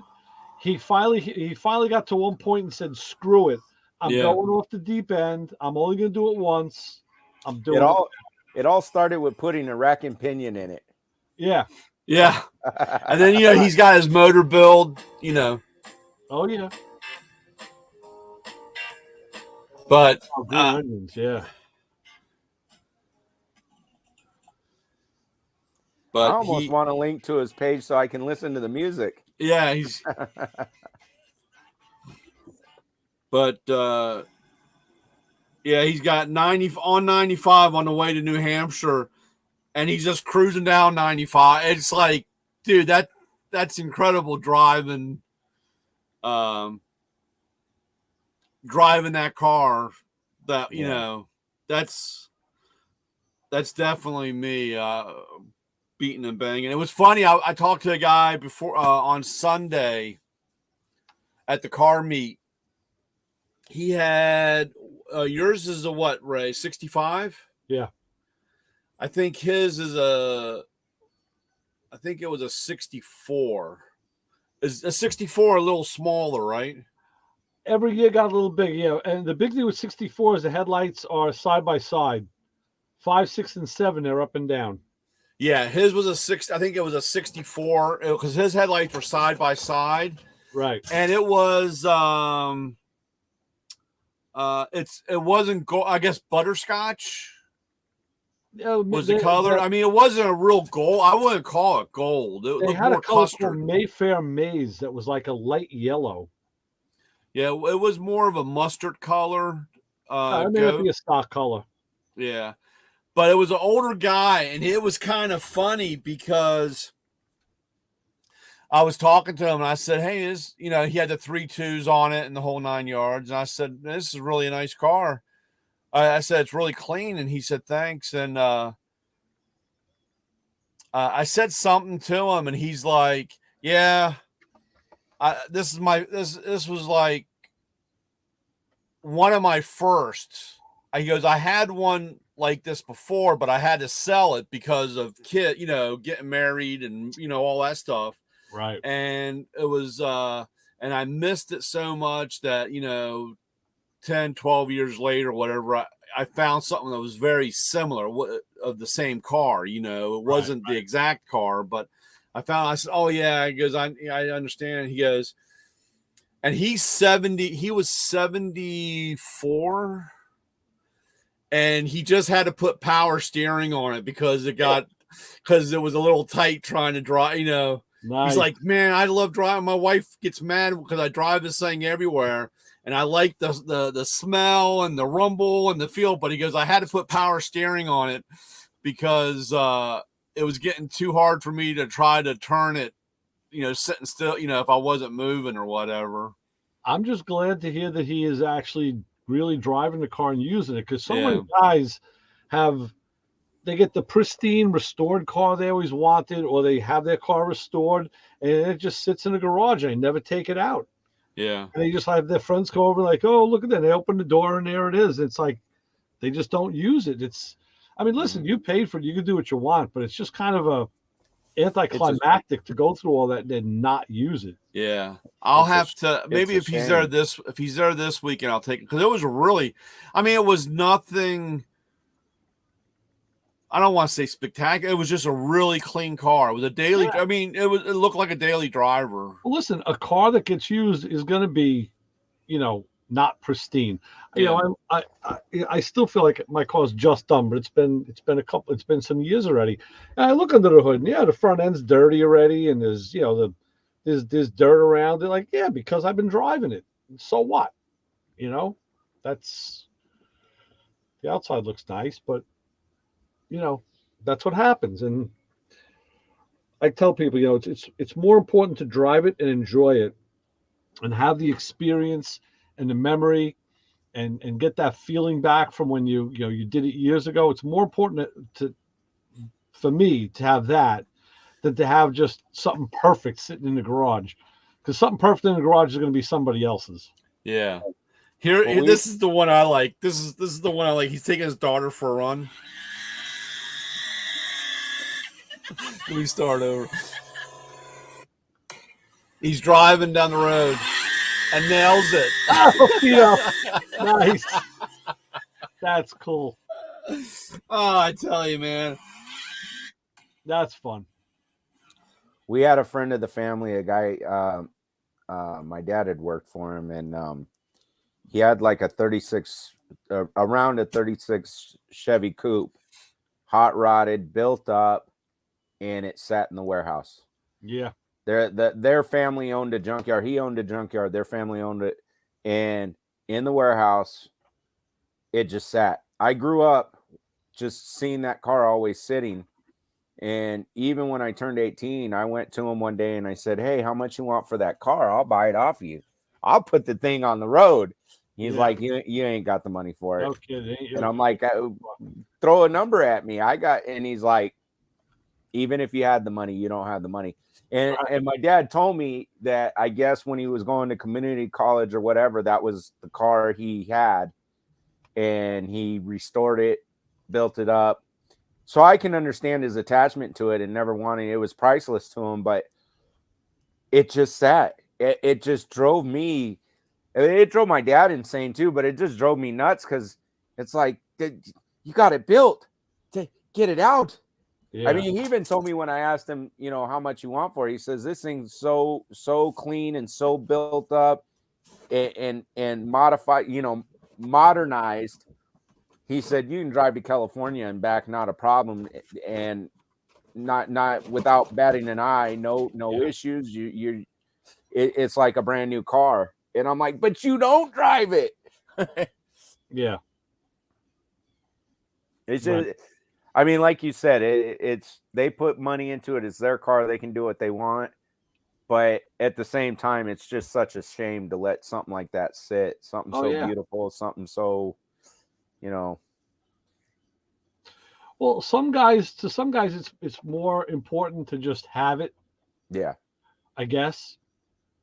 Like I said, I tell people all the time, I've told this to Brian many times, every time I take my car out, it's like 30 years flies off my shoulders. It's like, I remember driving this car, 48 years ago. Yeah. And like now it's really nice. Like back then it wasn't, but now it really is really nice. It's like, yeah, this is cool.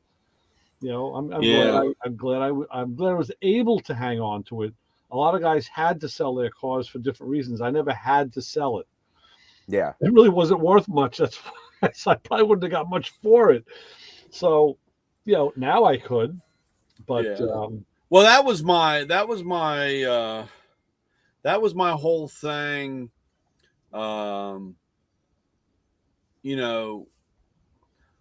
There were a few times where, for that moment, she money money was tight and there was issues. Prescription delivered to your house. So a chew stops at.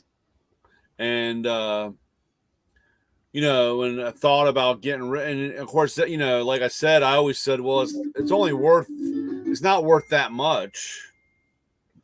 And it's not really going to solve the problem, so that type of thing. The only car that I ever regret, and I wish that was my Fox body, my Mustang, my 89 GT.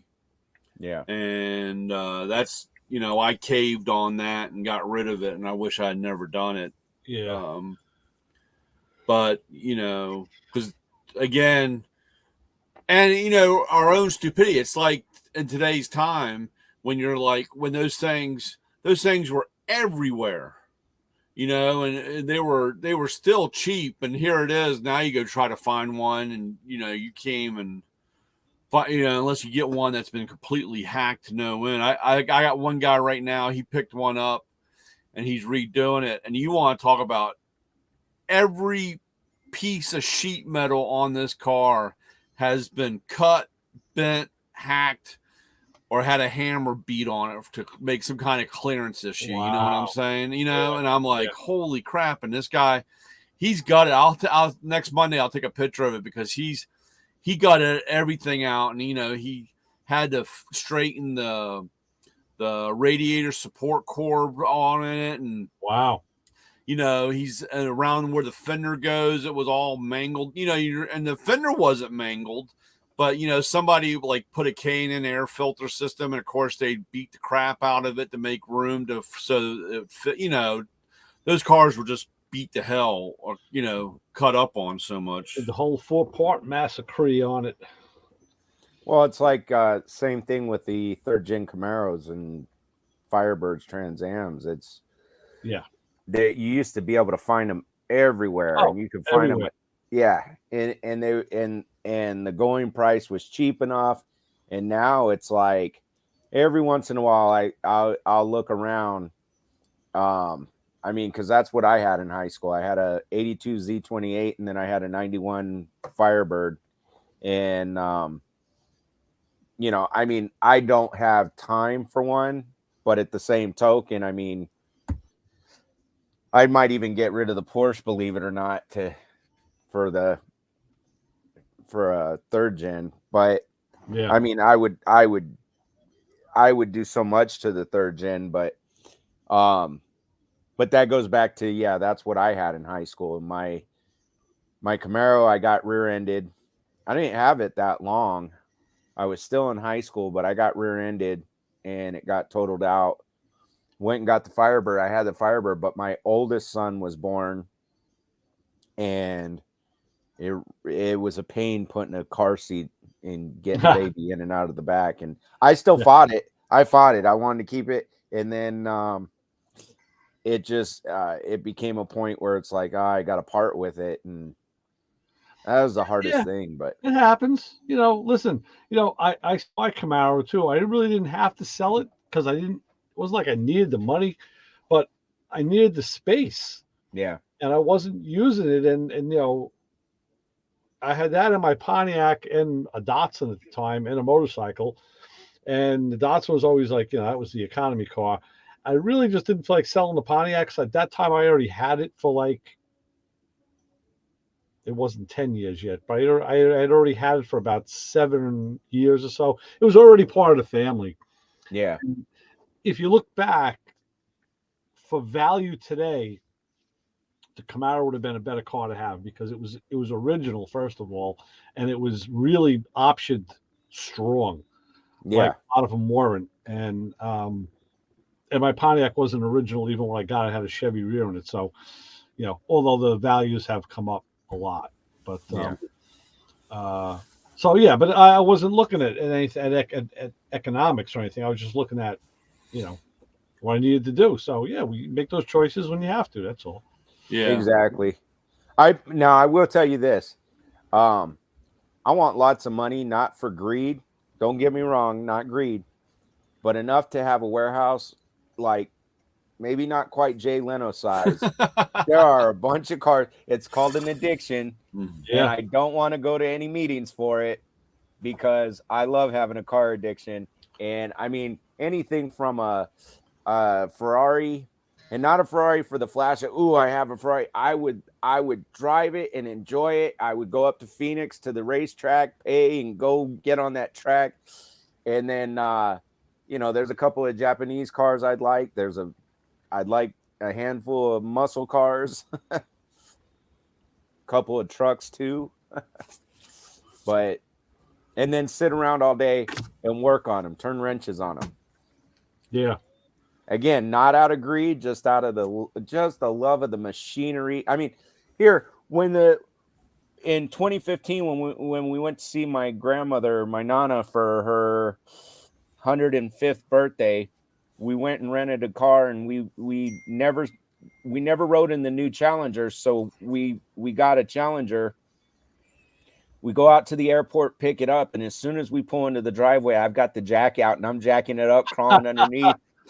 It's because I wanted to see, now how's this independent rear axle? How is this set up? Now let me see what's the unibody, the frame rails, what's all this look like to go all the way through? Is it solid? Does it need a subframe connect? I mean, I wanted to tear it apart. Then I got it down off the jack, and my wife's over there going, "We got to pack." And I'm like, "Yeah, I will. I said, really, what I'm doing is I'm making sure the car is good for this trip. I'm making sure it's safe. It's safe. It's a long drive. I pop the hood and I'm looking under there. And then I come in and I'm like, okay. And she goes, "Did you have fun looking at what you wanted to look at?" I said, "I told you I was trying to make sure." She goes, "Yeah, bullshit. I know what you were doing. You wanted to look underneath and see how everything was done up." Right. That's funny. That's good stuff. But yeah, I loved. In fact, even when I'll get online and I'll get a wild burr, whatever you want to call it, and I'll go to look up a car.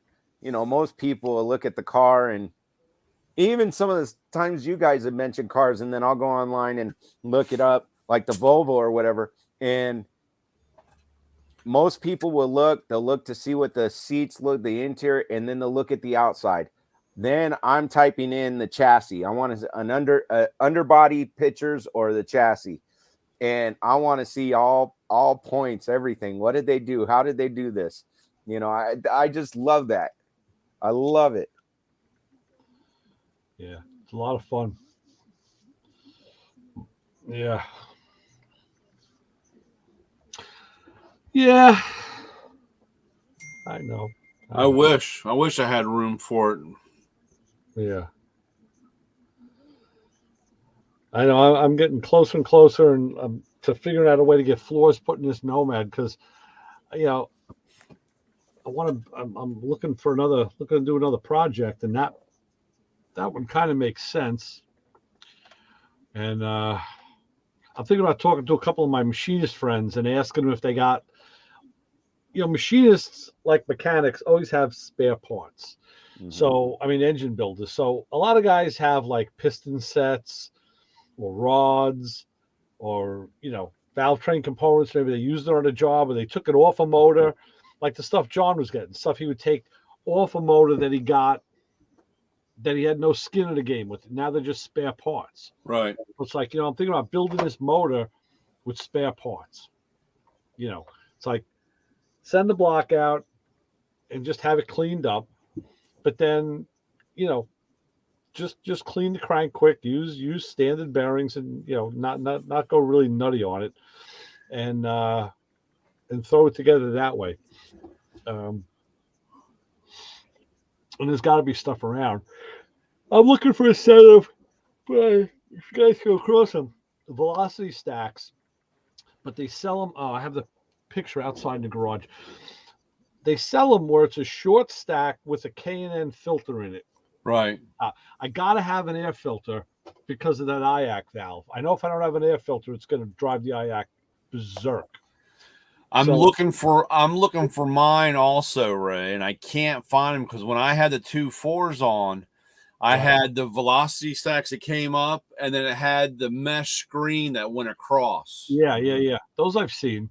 and I found one velocity stack, and I found the 2 screen pieces or 4 screens, but I can't find the other velocity stack. Well, buy everything you can as you find it. Buy it, and then. Well, I found it in my garage. I'm trying to find the other one. Okay.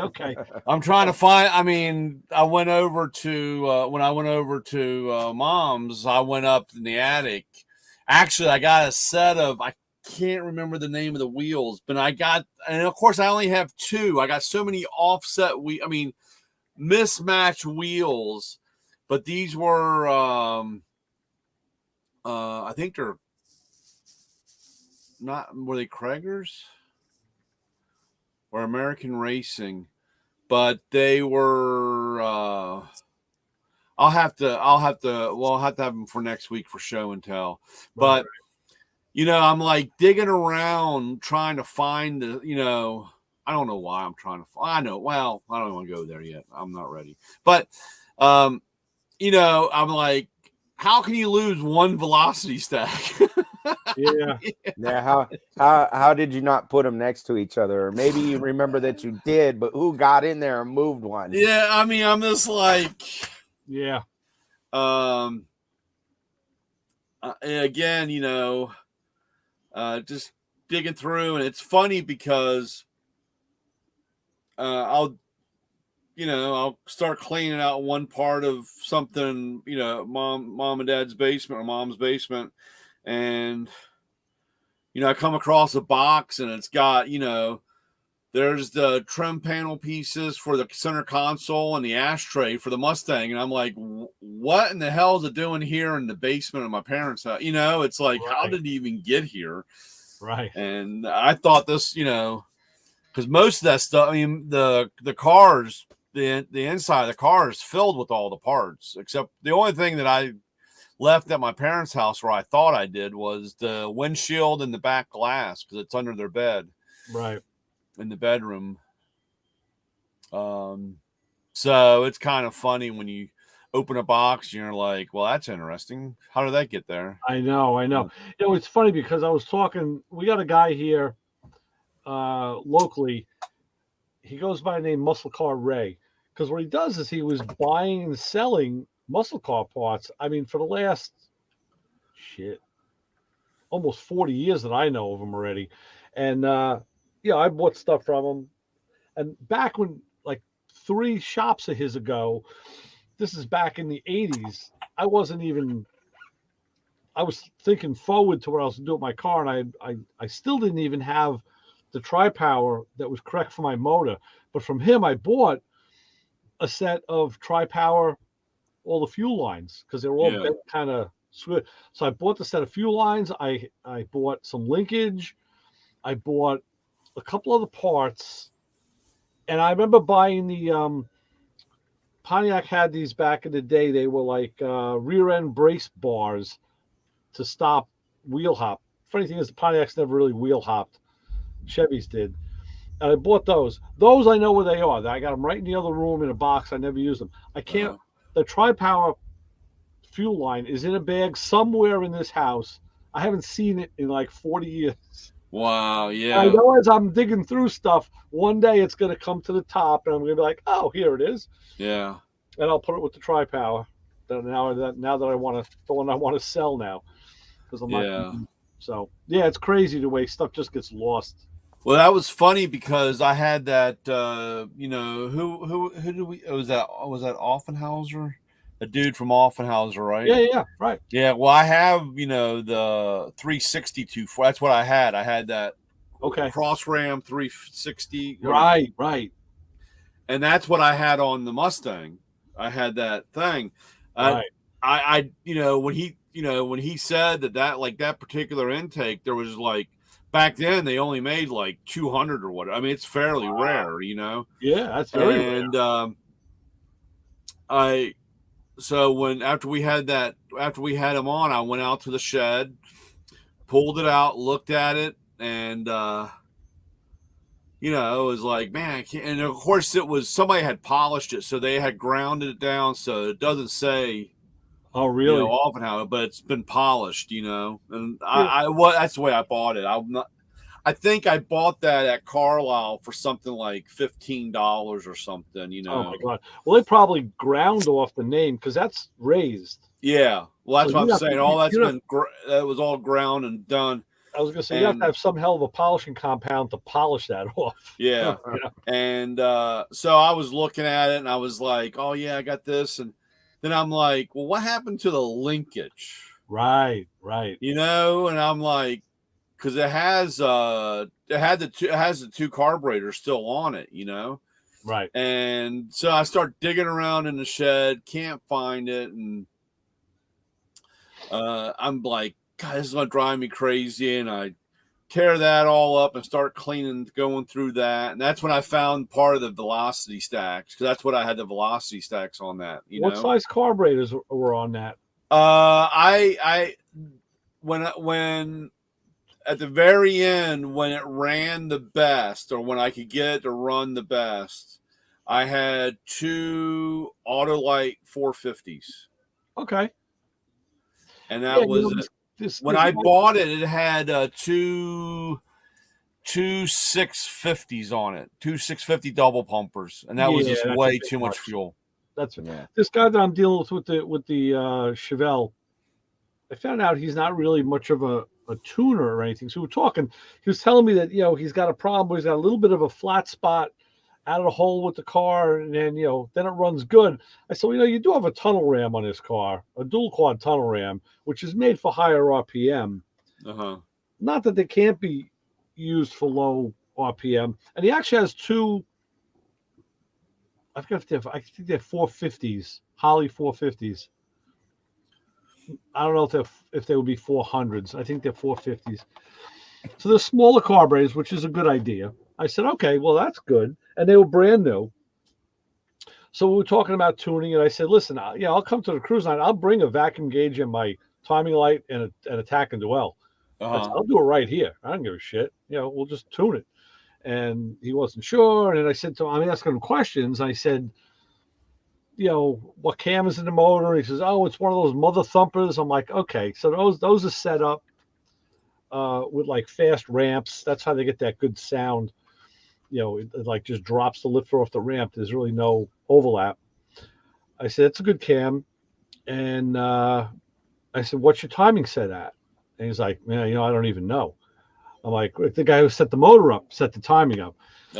And I said, well, you got to find out. I said, because I'm thinking the first thing I do is after adjusting the carbs, I want to put a light on it first.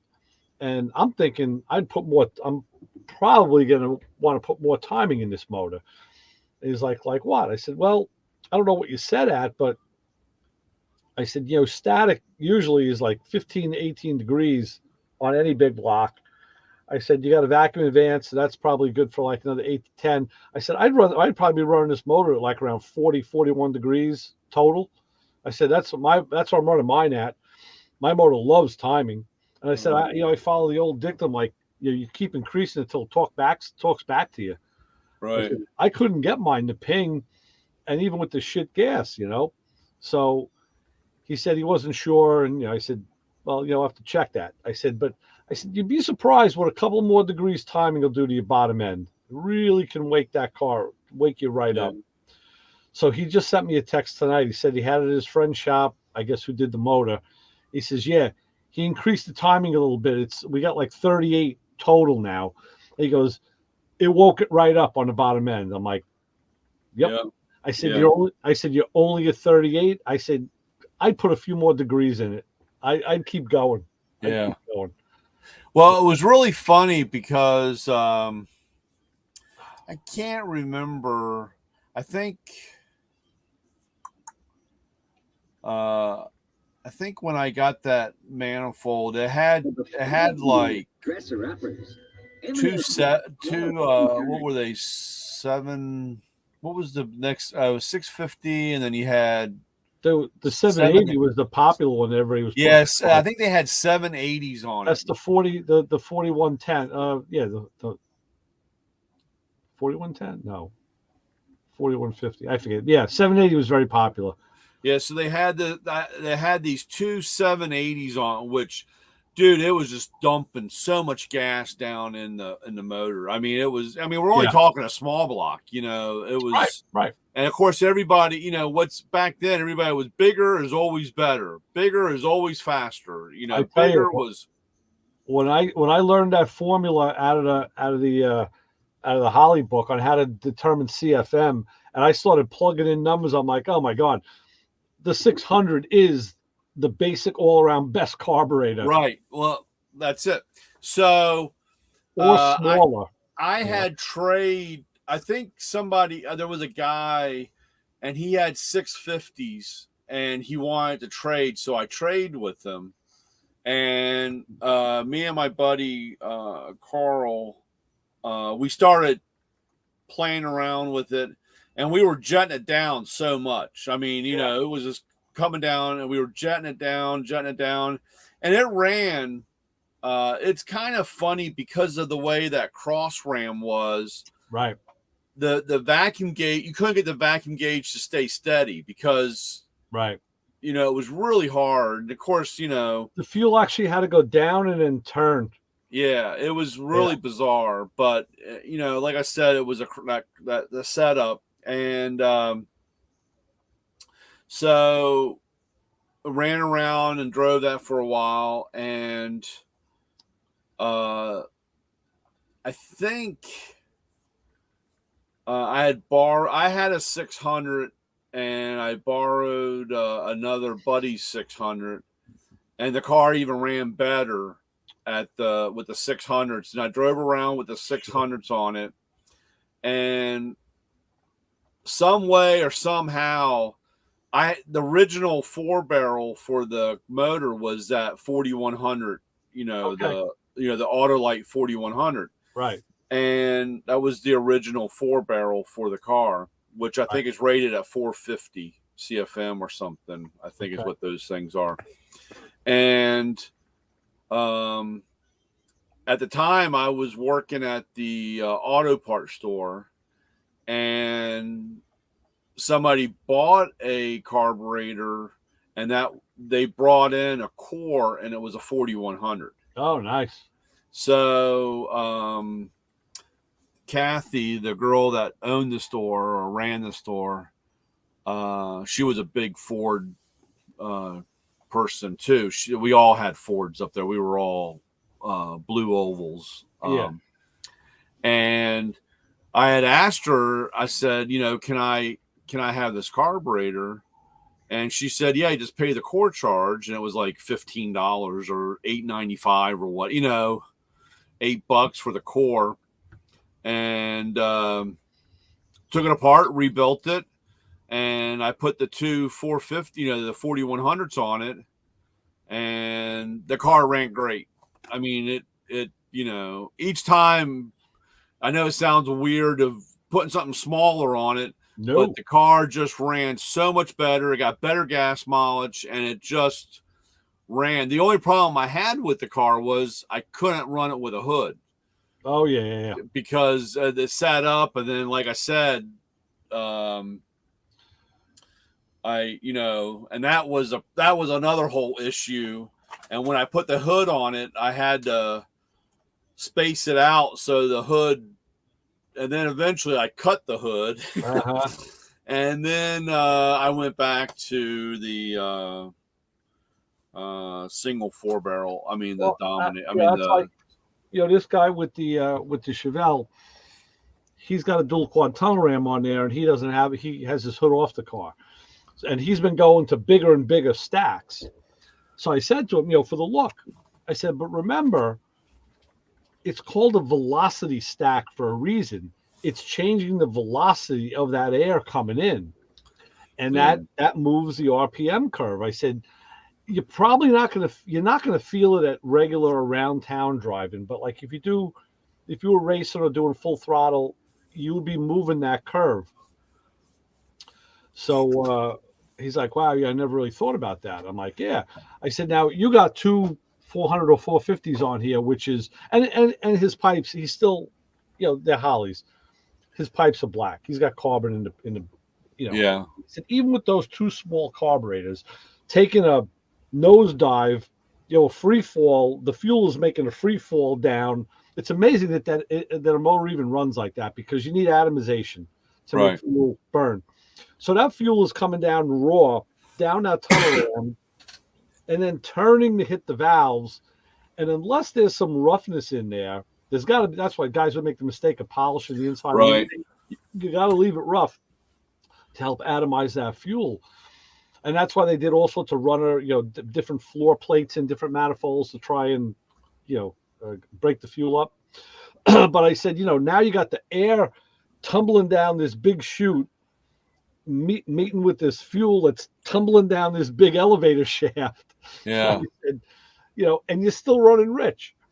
So I said, we should look at that. But I said to him, now think of this. I said, he was asking me how I ran my car when I had the dual quads.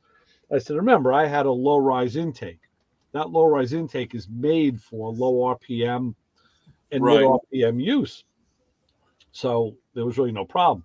I said, but now think of it this way. I have the same intake, but now I have two throttle bodies on there that are equivalent to 1,600 CFM of carburation. And I said, there's no way I would bolt two 800s on my motor. That would be stupid. But yet I have the equivalent of two 800 CFM carburetors. The difference is the ECU is now telling those injectors how much to open, how much that Pintel's only opening maybe, I don't know, 20 thousandths. Yeah. God well, that knows. They'll probably take a set, and when I do want to go wide open throttle, they'll be stuck. They probably won't open. Well, that was the problem I had with the Hillborn. Because there's no, you had that pill in there. There's no, that's just, it's raw fuel. That was just like. Well, the beauty of that is that the fuel pressure is regulated on the return side, not the delivery side. Right. There's the barrel valve and the pill, and I think it's the pill that regulates the pressure, and the barrel valve is like a jet. Yeah. That's why guys will mount a separate little tank with like a Holley fuel bowl in the front to get a better regulation on those things. Yeah. Like I said, and of course, I didn't know anything about that stuff. It's like, oh yeah, and you put the stuff on, and it's just like, holy crap! I drove 4.5 miles to work today, and I'm on an empty tank of gas already. You know what I'm saying? Sure. And or I've already gone through 2 sets of tires, so just smoking the shit out of everything. Right. So that's why part of me, and hopefully, when I'd put the I would put the Hillborn back on, because knowing what I know now, and of course having that look is that. And maybe, who knows? I don't know.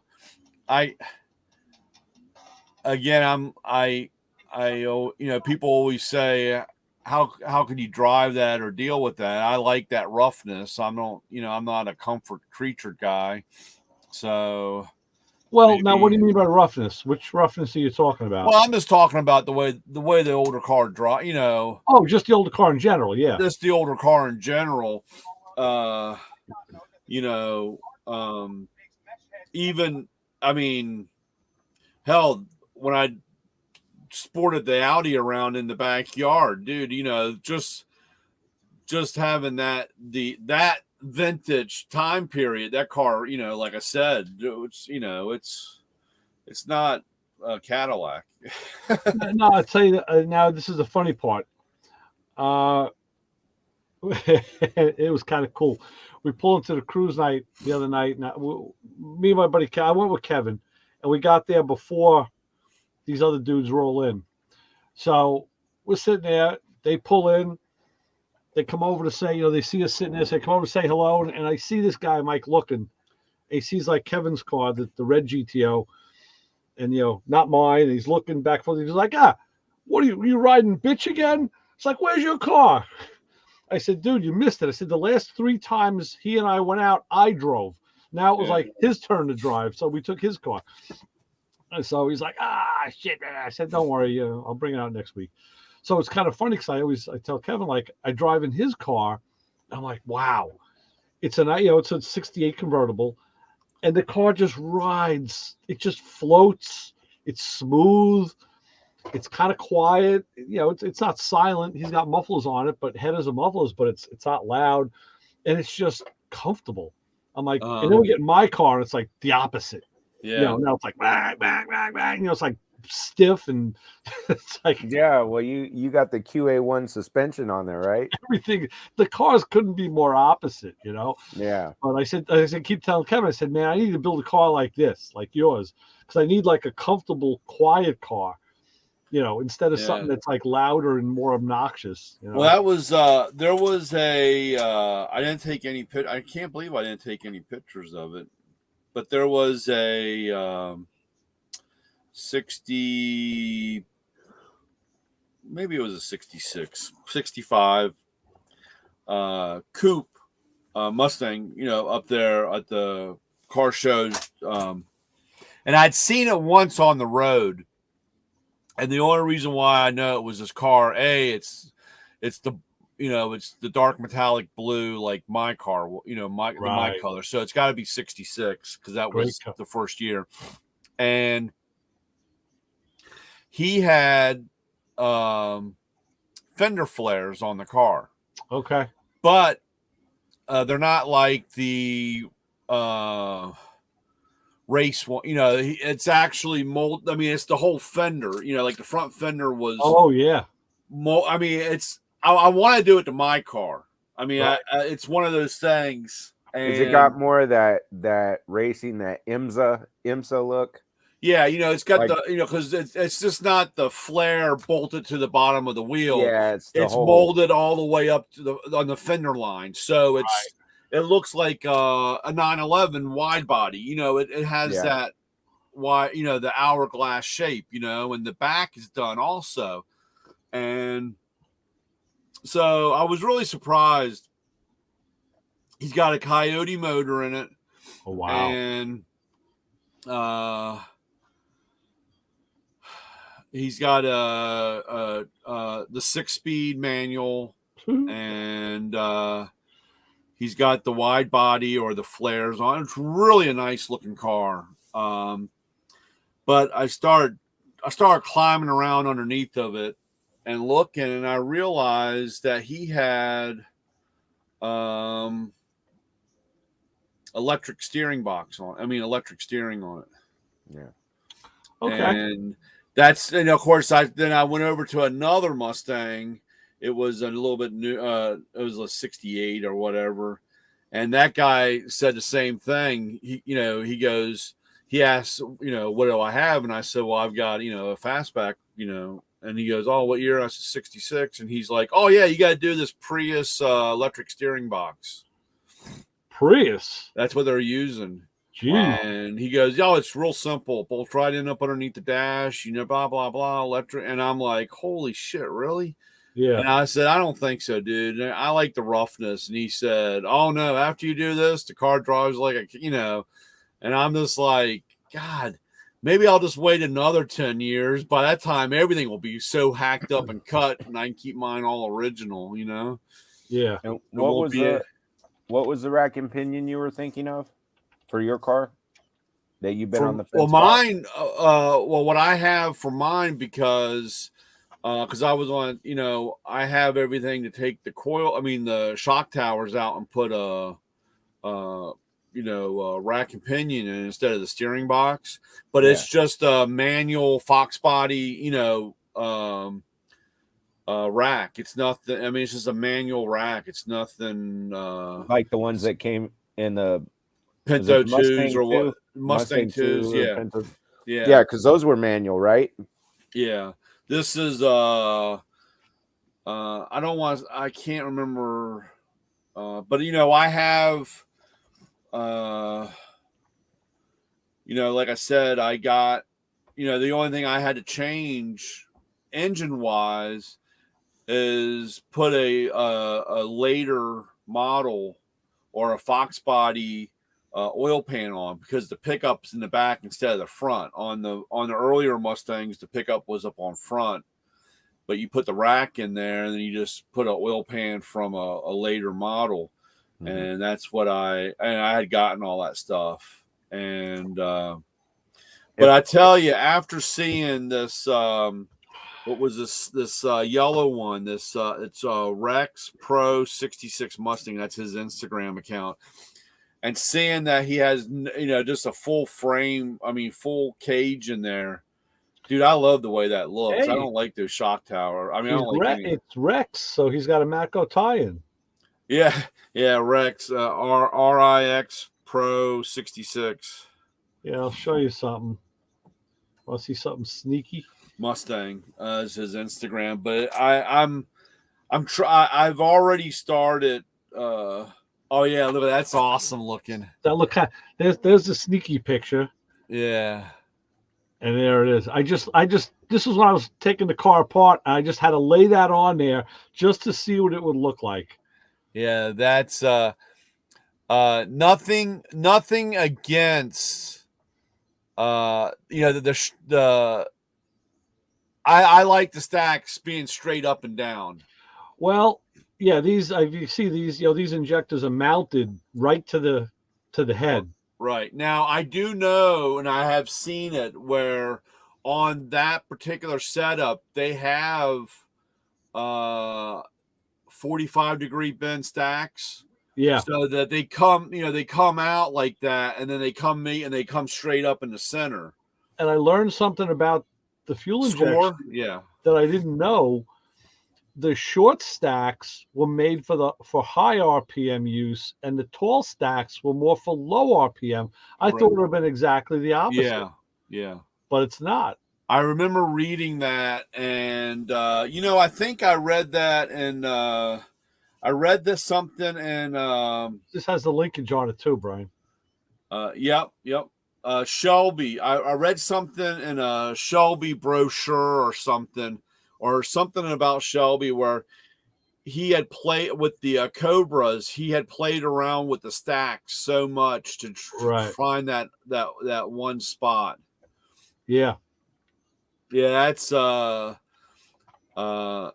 thing I had to say with that this looks very vicious underneath there. It looks so. I had to put it on just to see what it looked like on the car. Now that won't. You never ran that, right? Oh no. That won't fit my motor. Oh. Pontiac V8s used a head design that was the same up until 64. It changed in 65 and up. And that was on an earlier motor. That was on like a 61 or a 62. Oh. So it's the earlier head design. So actually the guy that I got it from, I wanted to find out if the guy still had the rest of the engine. Because if he did, it was in a Willys car. I would have offered to buy the rest of the engine and then maybe just like built that engine and then found a car to put it in. Yeah. God knows. I was even thinking about putting it in a Nomad, like put an injected Pontiac motor in a Nomad. Guys did that back then. Yeah. Yeah. Yeah. That's, like I said, what do you got there, Isaac? I can't see. I was a Maverick. Yeah. Sweet. That's nice looking. Can't hear you, but you're on mute. I'm not a big Ford guy, but I would take the right Mustang or one of those Mavericks in a heartbeart.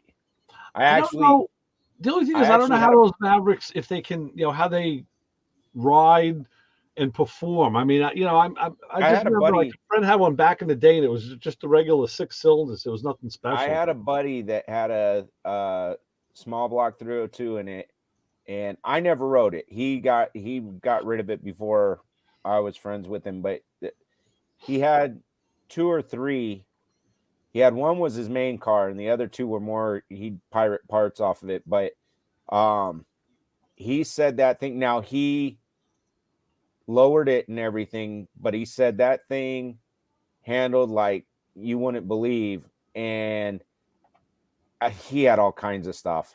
He would go out to the illegals and run it, and he even had a switch for when he ran where he'd cut the lights, and then he had lights in the grill, and he hit another switch, and those lights would go on. He went flying through an alley one time, and they couldn't find him. He the stories he told me, and this guy was not a BSer. He crossed the I's and dotted the T's as far as his stories. Like, you can tell when somebody's telling a tall tale, right? And he had a lot of detail in anything he would share, and there was part of me that was like, I wish we knew each other back then. I would have had a lot of fun. And then part of me is glad we didn't, because I'd probably be in a lot of trouble.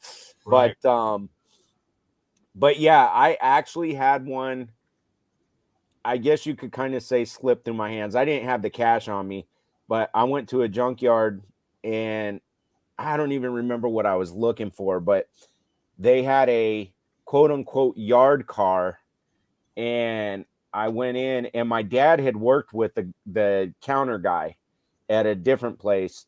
And I went in and talked to him, and I said, hey, that Maverick out there, you call it your yard car. I said, is it titled? And he's like, yeah. And he's saying, you guys use it as a yard car? I said, how much would you take for it? And he said, $600. I'm like, why can't I have $600 on me right now? You know, it was just one of those things. And by the time I had the 600, it was either gone or he was gone. Yeah. Sure. But, you know, I mean, the thing with them, that I always thought they were good looking. The body was nicely styled, but to make it a runner with any kind of horsepower, you know, they had small brakes. You had to really redo a lot of stuff. Oh yeah. Yeah. Where it was more feasible just to take another platform car like a Mustang, you know, that could have already had better brakes, and, you know. Yeah, well, a lot of that stuff was interchangeable, and especially with the Maverick, I mean, if you did anything with a Maverick, you had to start with a V8 car, because if not, it just cost you so much money. Right. And there were guys that got 6-cylinder cars, and, you know, it's our normal conversation that we have, Ray. They get a 6-cylinder car, they pop this V8 in it, and the spring sagged, the car falls all down, and it can't stop. They can't, you know, it was a death trap driving the car. Well, those are guys that only look at like half. They just look at the motor swap. They don't look at what else is entailed. Right. You know, like brakes or cooling, or, you know, that's, and of course, you know, when you're stupid stuff. When you're 16, 17 years old, that's what happens. But sure. I had one guy, I had a guy that I kind of ran around with. He had a Maverick, and it was done, and that was a really nice car. I almost got that car, and a guy that worked at the auto parts store with us, he had a V8 Pinto. Nice. He had a Pinto that was crammed with a small block in it, and that was a scary ride. And it's a short wheelbase car. Yeah, and it was tied. I mean, you know, he had tied it all up. I mean, it was, and you know, he had bigger brakes in the front. The rears weren't, but you know, Carrie pretty much. It was, you know, a decent swap over for that time period, whatever. But the few times I drove that car, that was, and it was, like I said, that was a scary ride with that. But, you know, it is funny. I remember this one guy. He had a 6-cylinder Mustang, and he had put a V8 in it, and he thought that it was so much power because it was a 6-cylinder suspension on the car. Every time he hit the gas, it was like the whole car would lift up and bounce around, you know, because you know it just that sprung weight or whatever, and the motor, and of course how heavy the front. I you know, again, you look back and you're like, I don't know how any of us survived or lived long enough to deal with all that, you know. True. So, he did. And the The only car that, and I look back and you didn't really realize what it was until later. And I didn't really have a chance to get the car, but my grandfather had a Ford Granada, Uh-huh. and it had the Lincoln kit on it. Oh, okay. The what was it? The Versailles, and so it had the opera window in it. Yeah. And it had the 302 with the 4-wheel disc. Nice. That was a rare car. Yeah. That was a really rare car. And I never, at that time, I just never realized until later on, because that's the rear end that I got for my car, the 9-inch. That had a 9-inch 4-wheel disc, and that was the same dimensions for the 65, 66 Mustangs. Right. Prior to the Granada was a 57 Ford station wagon. Oh. For a 9-inch, without doing any kind of cutting or modification. Yeah. And back in those days, the Ford historical car site or whatever, you needed the spring plates and the U-bolts from a 57 Ford station wagon. Oh. And I wrote Ford, told them that I was putting a 9-inch rear with the Granada 4-wheel disc. Yeah. And I needed a spring purchase, and I think it was something like $28, and they made me a set and sent them to me. Nice. So that was pretty. It's so funny when you look back. Yeah, it's funny when you look back then, and you're like, how am I going to come up with $28? And today it'd be, $500, and you're, right. It's funny. It's funny too, because I remember back growing up, my dad would say, back when I was in the Navy and I only got paid this much, and gas only cost this much. Dad, you're old. Stop. The other day, we went to do something you know what? It was family weekend at the U of A, and we went, with my daughter. We had tickets. We went to the game. That's what it was.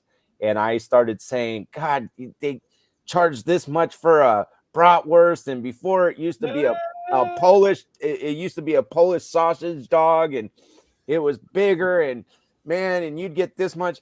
And my wife's like, back in my day. Yeah, my wife's like, you're starting to sound old. And my daughter goes, Dad, stop being so old and it won't bother you.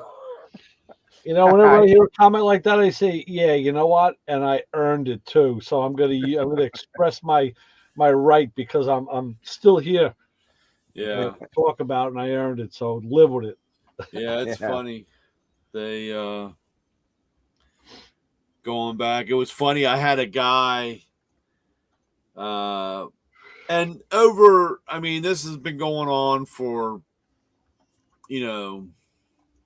4 years, but he wants to upgrade his toolbox. He wants a bigger toolbox. Who doesn't? And so he's like, oh, I'm thinking about that box again. And I said, look, dude, I said, I'll write you another quote. I'll go through the spiel. I'll talk. But I said, I gave him the price, and he's like, man, it's gone up. And I said, every year it goes up. I said, the only difference is this is, the new 4 Series is a little bit longer than the old one that you were looking at.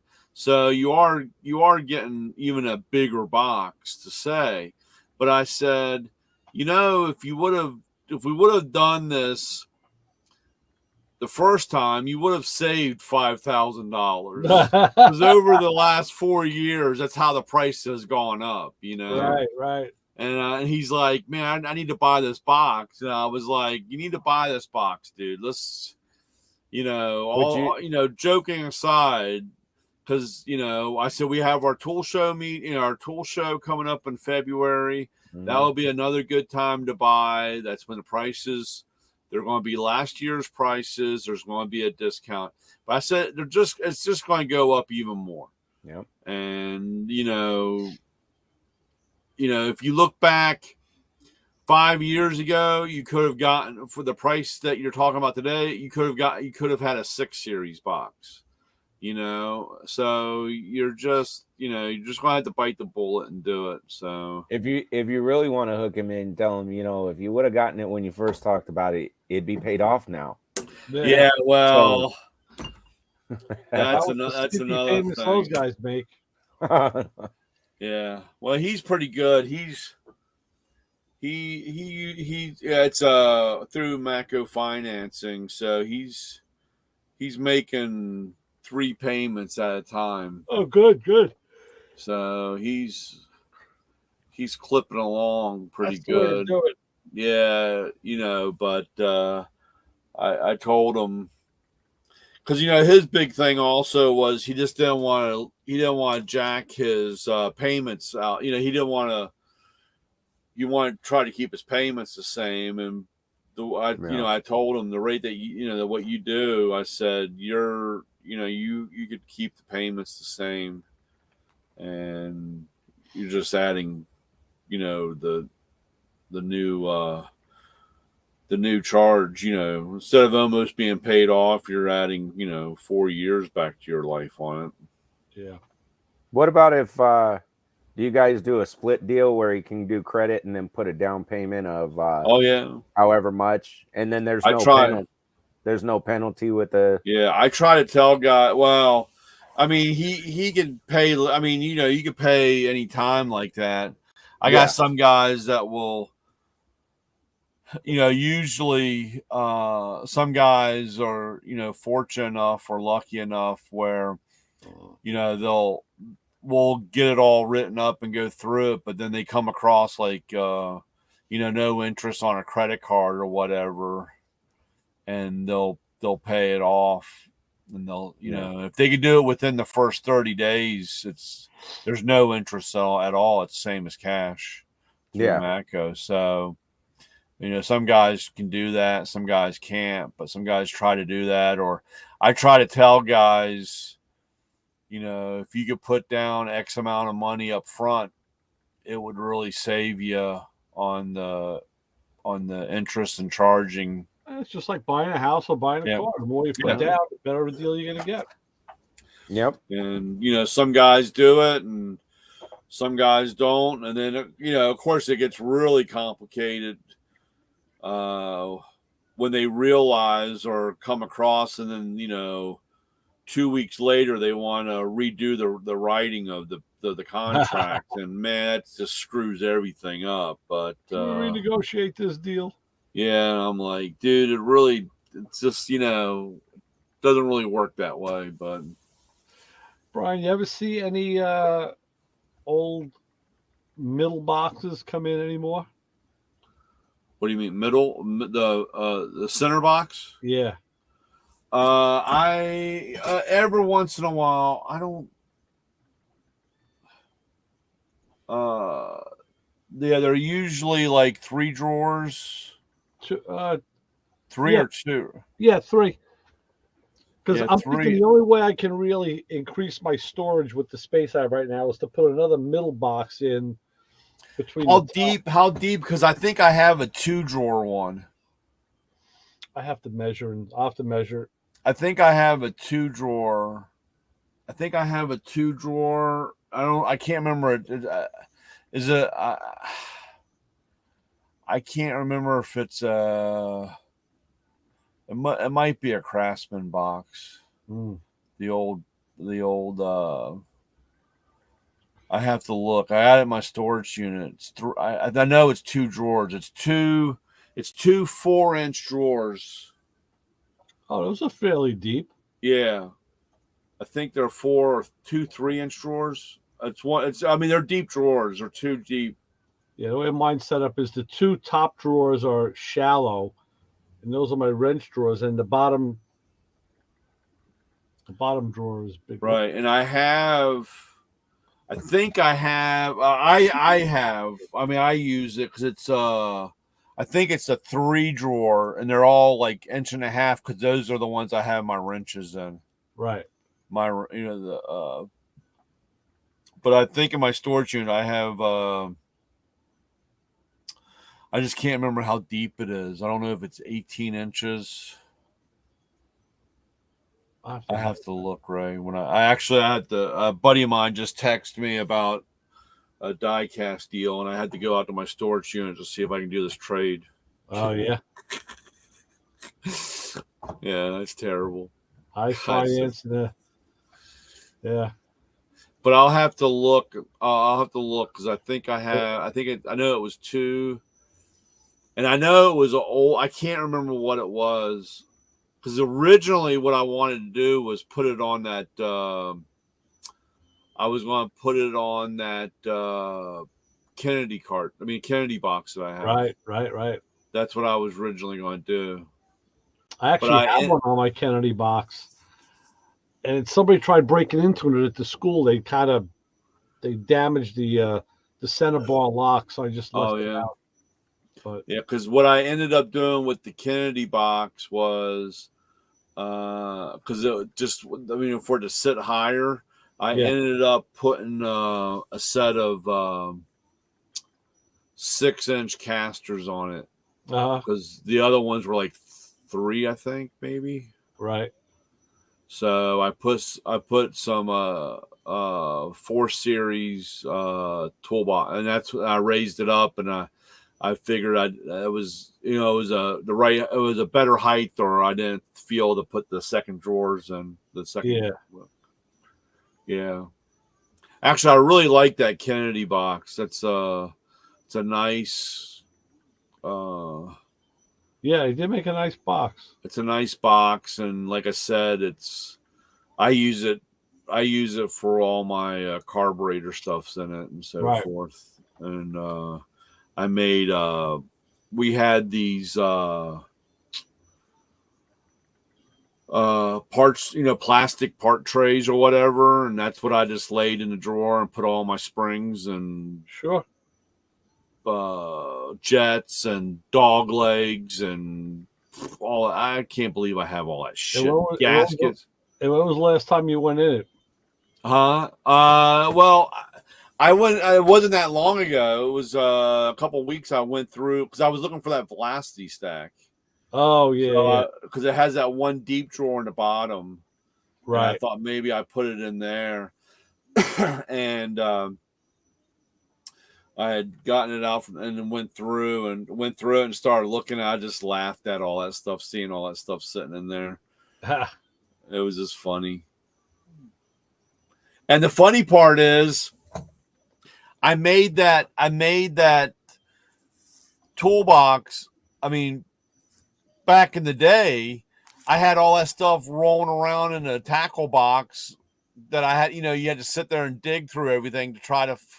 And I made this toolbox up much later because I took that toolbox when I was doing Mac. I took that into the trade-in, and I just said, "Oh, this would be a great box to do that." And I sat down here one day, went through all of my carburetor stuff, and put it in there. And and I never and I've never used it to actually work on a carburetor on a car that I had. That's funny. It was just putting everything all together and getting it all nice and putting it all in tray, Yeah. Did I ever tell you the story about the day that I spent cleaning out my 2 5-gallon buckets of bolts and nuts? You might have, but you could indulge. But so the girls had gone away on vacation there down to Florida, and I was cleaning up the garage, and I had a whole bunch of stuff I was taking out to the dump, and so I'm loading the truck up, and I came across the 5-gallon buckets of the nuts and bolts when I was at the dealership. Right. And I said, it would be really nice if I can get rid of these 2 buckets And, if I organize all these nuts and bolts and clips. So I went up to the hardware store, and those little, parts bins, the 42 drawers, the little plastic drawers that, you keep nails and screws in and all that stuff, Right. So I buy these things. I set them up on my toolbox. I take a cardboard box. I cut it open. I dump out the all the nuts and bolts. I grab 2 or 3 cans of brake clean. I spray everything down. I tumble. I clean all these nuts and bolts, all this stuff. Go through. Took me 6 hours. 6 effing hours of picking up every bolt, measuring, put them all in the drawer. All I had to do was label. That was my next thing, was labeling the drawers, by the size of the bolts and clips, So I looked down. I said, I got to get out to the dump because the dump's going to close. And in front of my toolbox was a old carpet that we had in the house that we had rolled up, and I was going to the dump to take, right? So I pick up this carpet in the center, and I'm standing right in front of my toolbox, and I go to turn around, and the length, the how long the carpet came out of a 10 by whatever room, comes around to the top of the toolbox and knocked all those parts bins off, and they crashed on the floor. Shit goes everywhere. 6 hours. That was one of my Incredible Hulk moments. Yeah. I was furious. Yeah. Oh, yeah. So I grabbed a snow shovel.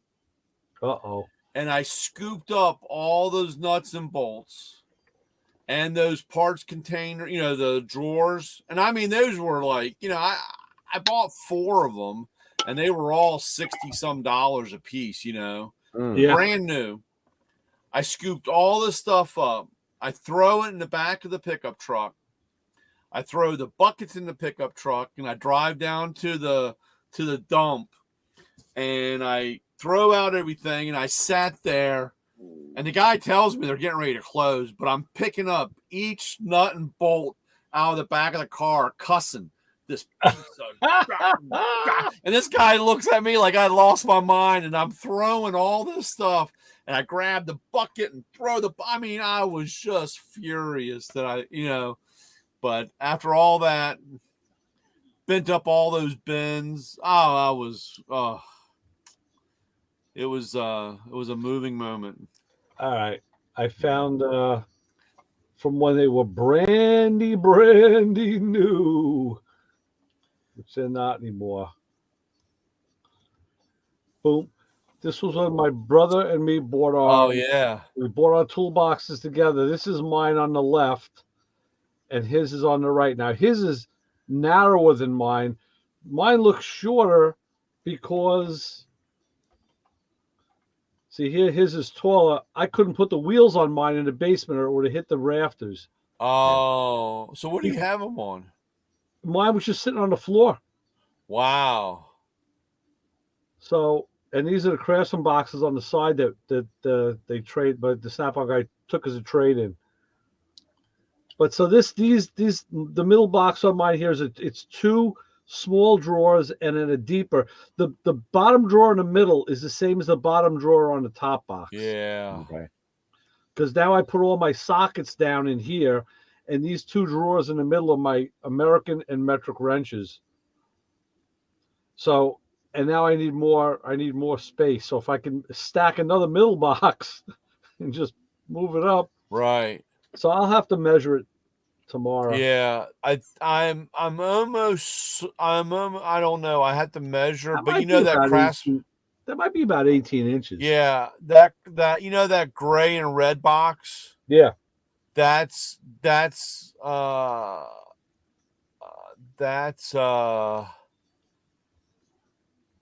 I think that was the set that because I think I have that. I think I have another top box like that too. Yeah. But I think I'll have to look when I go out to my storage unit, right? Because it's been sitting. Right. I've had it. I mean, it's been sitting for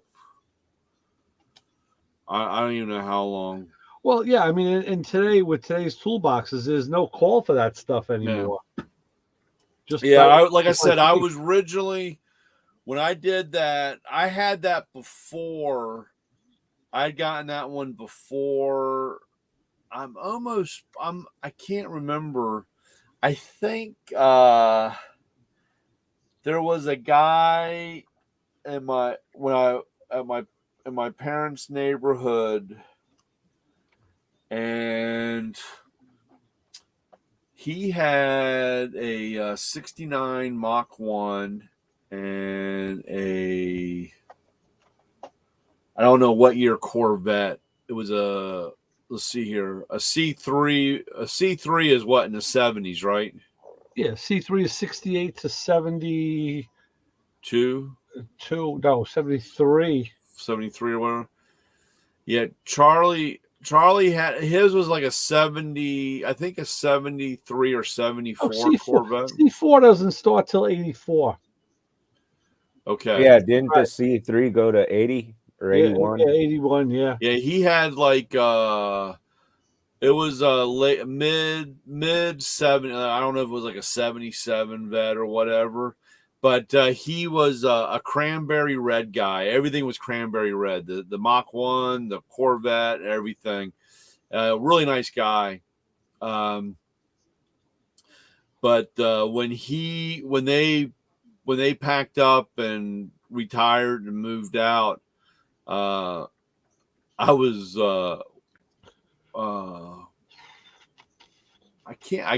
I guess I was walking back from the bus stop coming home from high school, and he's like, "Hey, do you want any of this stuff? I'm throwing it away." And I think that was one of the things, was that center drawer section. I've had that long, over 40 years. Wow. This is the wrong button. This is the box I have at the shop. This is the Craftsman I have at the shop. Yeah. That was like an anniversary thing. I had that at work too, but now I just hung a side box off it. Yeah, that one that had the gold trim, right? That's got all the gold trim. Yeah, I had the black version of that. Right. Yeah, I had the black one with the gold, and I still have that box. It's in my storage unit. Yeah. I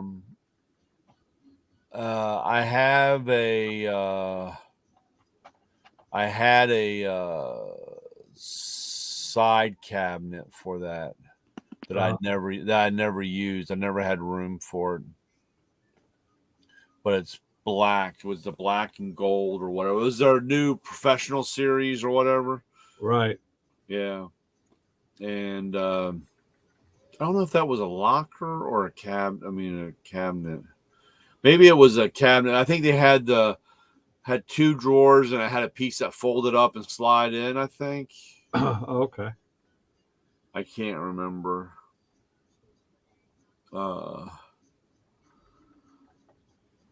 Yeah. That was a good box. I had that box when I was at the dealer. I had that for a long time. It was that Craftsman box. I had that for a long time. Yeah. I used it. If you take care of them, I mean, like I said, I got that at the shop, and it works fine. I mean, again, it could use bigger drawers and more space, but Right. It is what it is. Yeah. No, but like I said, because like I said, then when I got that Kennedy box, I was like, oh, this thing, because I wanted it a little higher, because that box set low, and I said, oh, I'll put that center section on it. And I guess I did a warranty thing with some 4S wheels. Oh, that's what it was. The guy wanted these wheels were just standard black. Yeah. I do a lot of, actually, I get a lot of these because they want to put the chrome wheels on it. Oh, yeah. And so they'll do the wheel. They say, I want the other wheels with the chrome disc. And I'm like, well, you're looking at, whatever money difference. And they're like, yeah, that's what I want. So then I end up taking their old wheels, and they're great. I mean, having a toolbox wheels are great to have. Yeah. If you want to build a platform or something. Sure.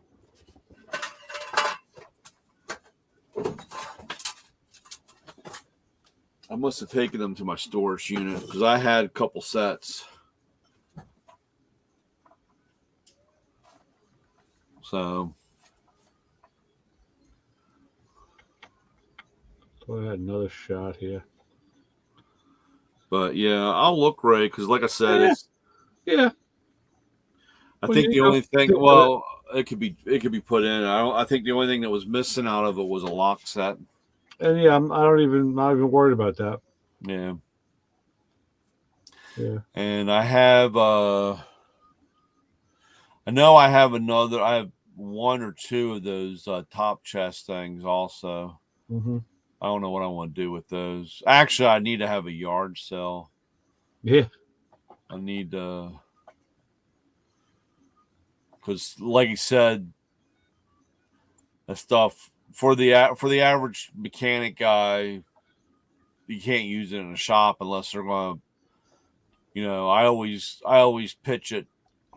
They're always, someone will say, well, that's awful small or that's little. And I said, yeah, but if you had an electrical box or a scanner box or whatever, where you just keep all your stuff and instead of, because half the time it's always funny, how like they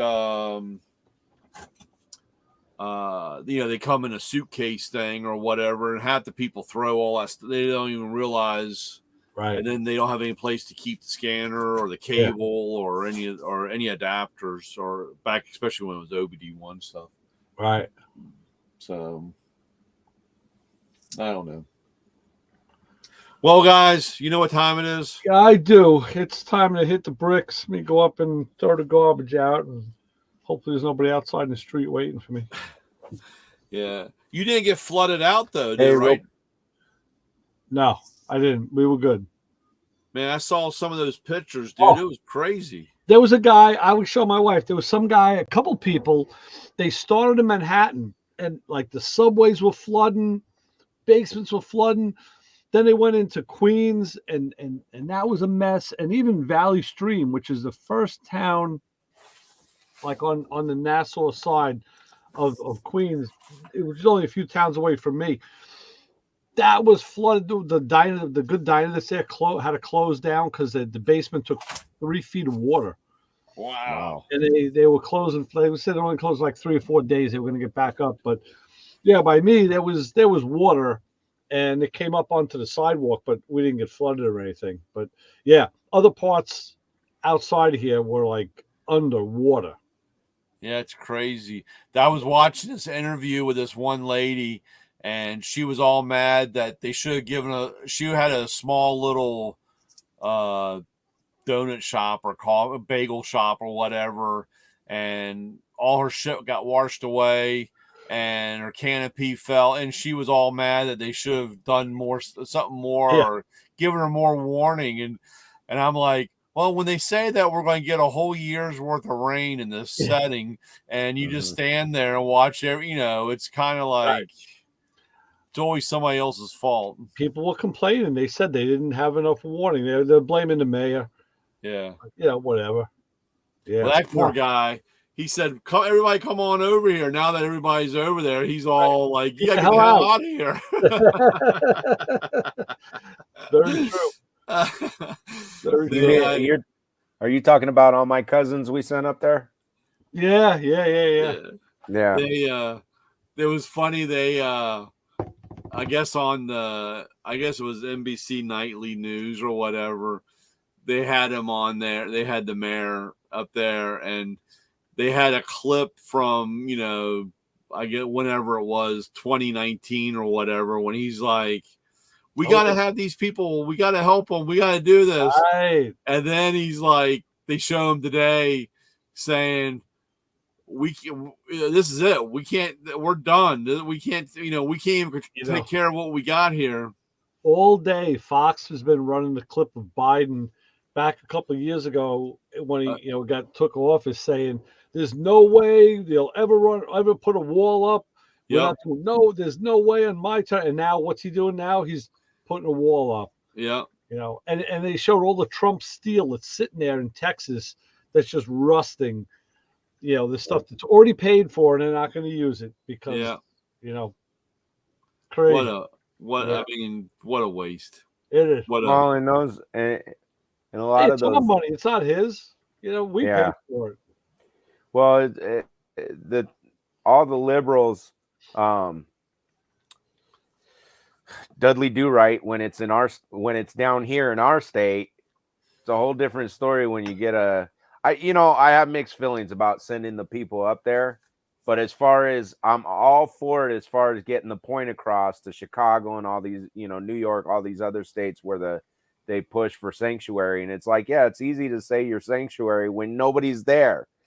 Yeah. As soon as they start flooding in, down here, this is a constant occurrence. Right. Yeah, it was funny. There was a guy, I don't know, I can't remember exactly where it was. I don't know if they drop him off and I don't know if it was in your area, Coach. I don't know, but they were dropping off a busload of people, and the guy asked, he said, where do I go from here? And the border guy said, you can go anywhere you want. And he goes, oh, I can go to Philadelphia. And he said, yeah. And, they dropped him off someplace out Midwest, and yeah, he's like, well, where do I go now? And they said, you go wherever you want, you're here. And I'm like, Jesus Christ, and the guy's like, so I can go to Philadelphia. He goes, you can go wherever you want. And I'm like, God, just unbelievable. It is. It's just, it's not fair to those. I mean, you get those people from Central America that are escaping the issues. And look, not all of them are bad. Not all, a good portion of them aren't good. But the unfortunate thing when you really get down to the nuts and bolts of it is they're a pawn. They're a pawn in a sick game that the politicians are playing. Yeah. And I mean, there's right ways to come into this country. I know like I said before, for my mom's side of the family, the border just moved. We didn't move, the border moved. But now when you go to my dad's side of the family, my great grandparents, they came on a boat from Poland. And in that sense of it, especially, it's offensive to me. They did it the right way. They had to go through their struggle, come to a new country, not speaking the language, and but they didn't stow away on a boat, and they didn't sneak off the boat and then take off free. They went through Ellis Island and did everything that they were supposed to. And well, that's the thing. I got customers that are that have been trying to become legalized citizens. It takes 8 years. Every time they talk to their lawyer for 15 minutes, it's $500. And this guy, and a lot of them are so mad because they go through all this, and you got their cousin comes over here and swims across the Rio Grande and comes in the country and gets medical attention and gets taken care of, and he's why am I paying $500 every time I talk to this yahoo for 15 minutes to say, we're still working on your case and you're getting closer for 8 years. I saw something, I think it was a video, but it was something where this lady was saying, I can't get medical care. You know what? I think I'm going to jump on the other side of the border, renounce my U.S. citizenship, and then sneak back in so I can get free medical care. And I think this was, if I remember correctly, it was an older person, a lady, man, whoever. But I think they were at retirement age. So it was like I've worked my life, I've done all this, and where's my part of what I worked into, what I've done? I was born here, I worked into it, I worked into the system, I did my part, my taxes, and and she said something like I said, I feel like I got to jump over the border, renounce my citizenship, and jump back across illegally, and then I'll get taken care of. And I mean, all the way around, it's just frustrating. There's so much going on that's frustrating. It's upsetting. And again, it gets down to when you look at the nuts and bolts of it and step away from the politicking going on. It's tiring. Yeah, it wears you out for sure. But all right, guys, I gotta get ready for credit cards. Hey, I was gonna say, did you guys and ended on from my side ended on this note? Did you hear Dick Butkus died today? Oh no, I did not. Yeah, right before you guys went live, I had the news on. I was making some taco shells, and they said Dick Butkus. I'm like, I just saw a video. I want to say 2-3 weeks ago, he was at the Bears game, walking around in the stadium. I'm like, oh my God, say it ain't so. Yeah, are you sure about that? Because usually I get the notice of the. Look it up. They said he died in his sleep. He woke up dead. Huh. Yeah, I was shocked. I mean, I know he's 80 years old. I know he's up there, but I was just shocked. Yeah, I have. Don't want to sound weird, but I have the dead guy app that comes on and tells me everybody that passes, and I haven't gotten that info yet. They're slacking. I might have to. Yeah, like I said, it was right before we came live, and it shocked me. All right, well, we'll say a prayer for Dick Butkus then. have a ham and cheese on the side there. Well, I guarantee you he's probably having fun with Rosie Greer right now. Or not Rosie Greer. Deacon Jones. I think I watched my mouth. I believe Rosie Greer is still with us. Yes, I think he is, yeah. I meant Deacon Jones. All right, boys, on that note, take care. Let's end this.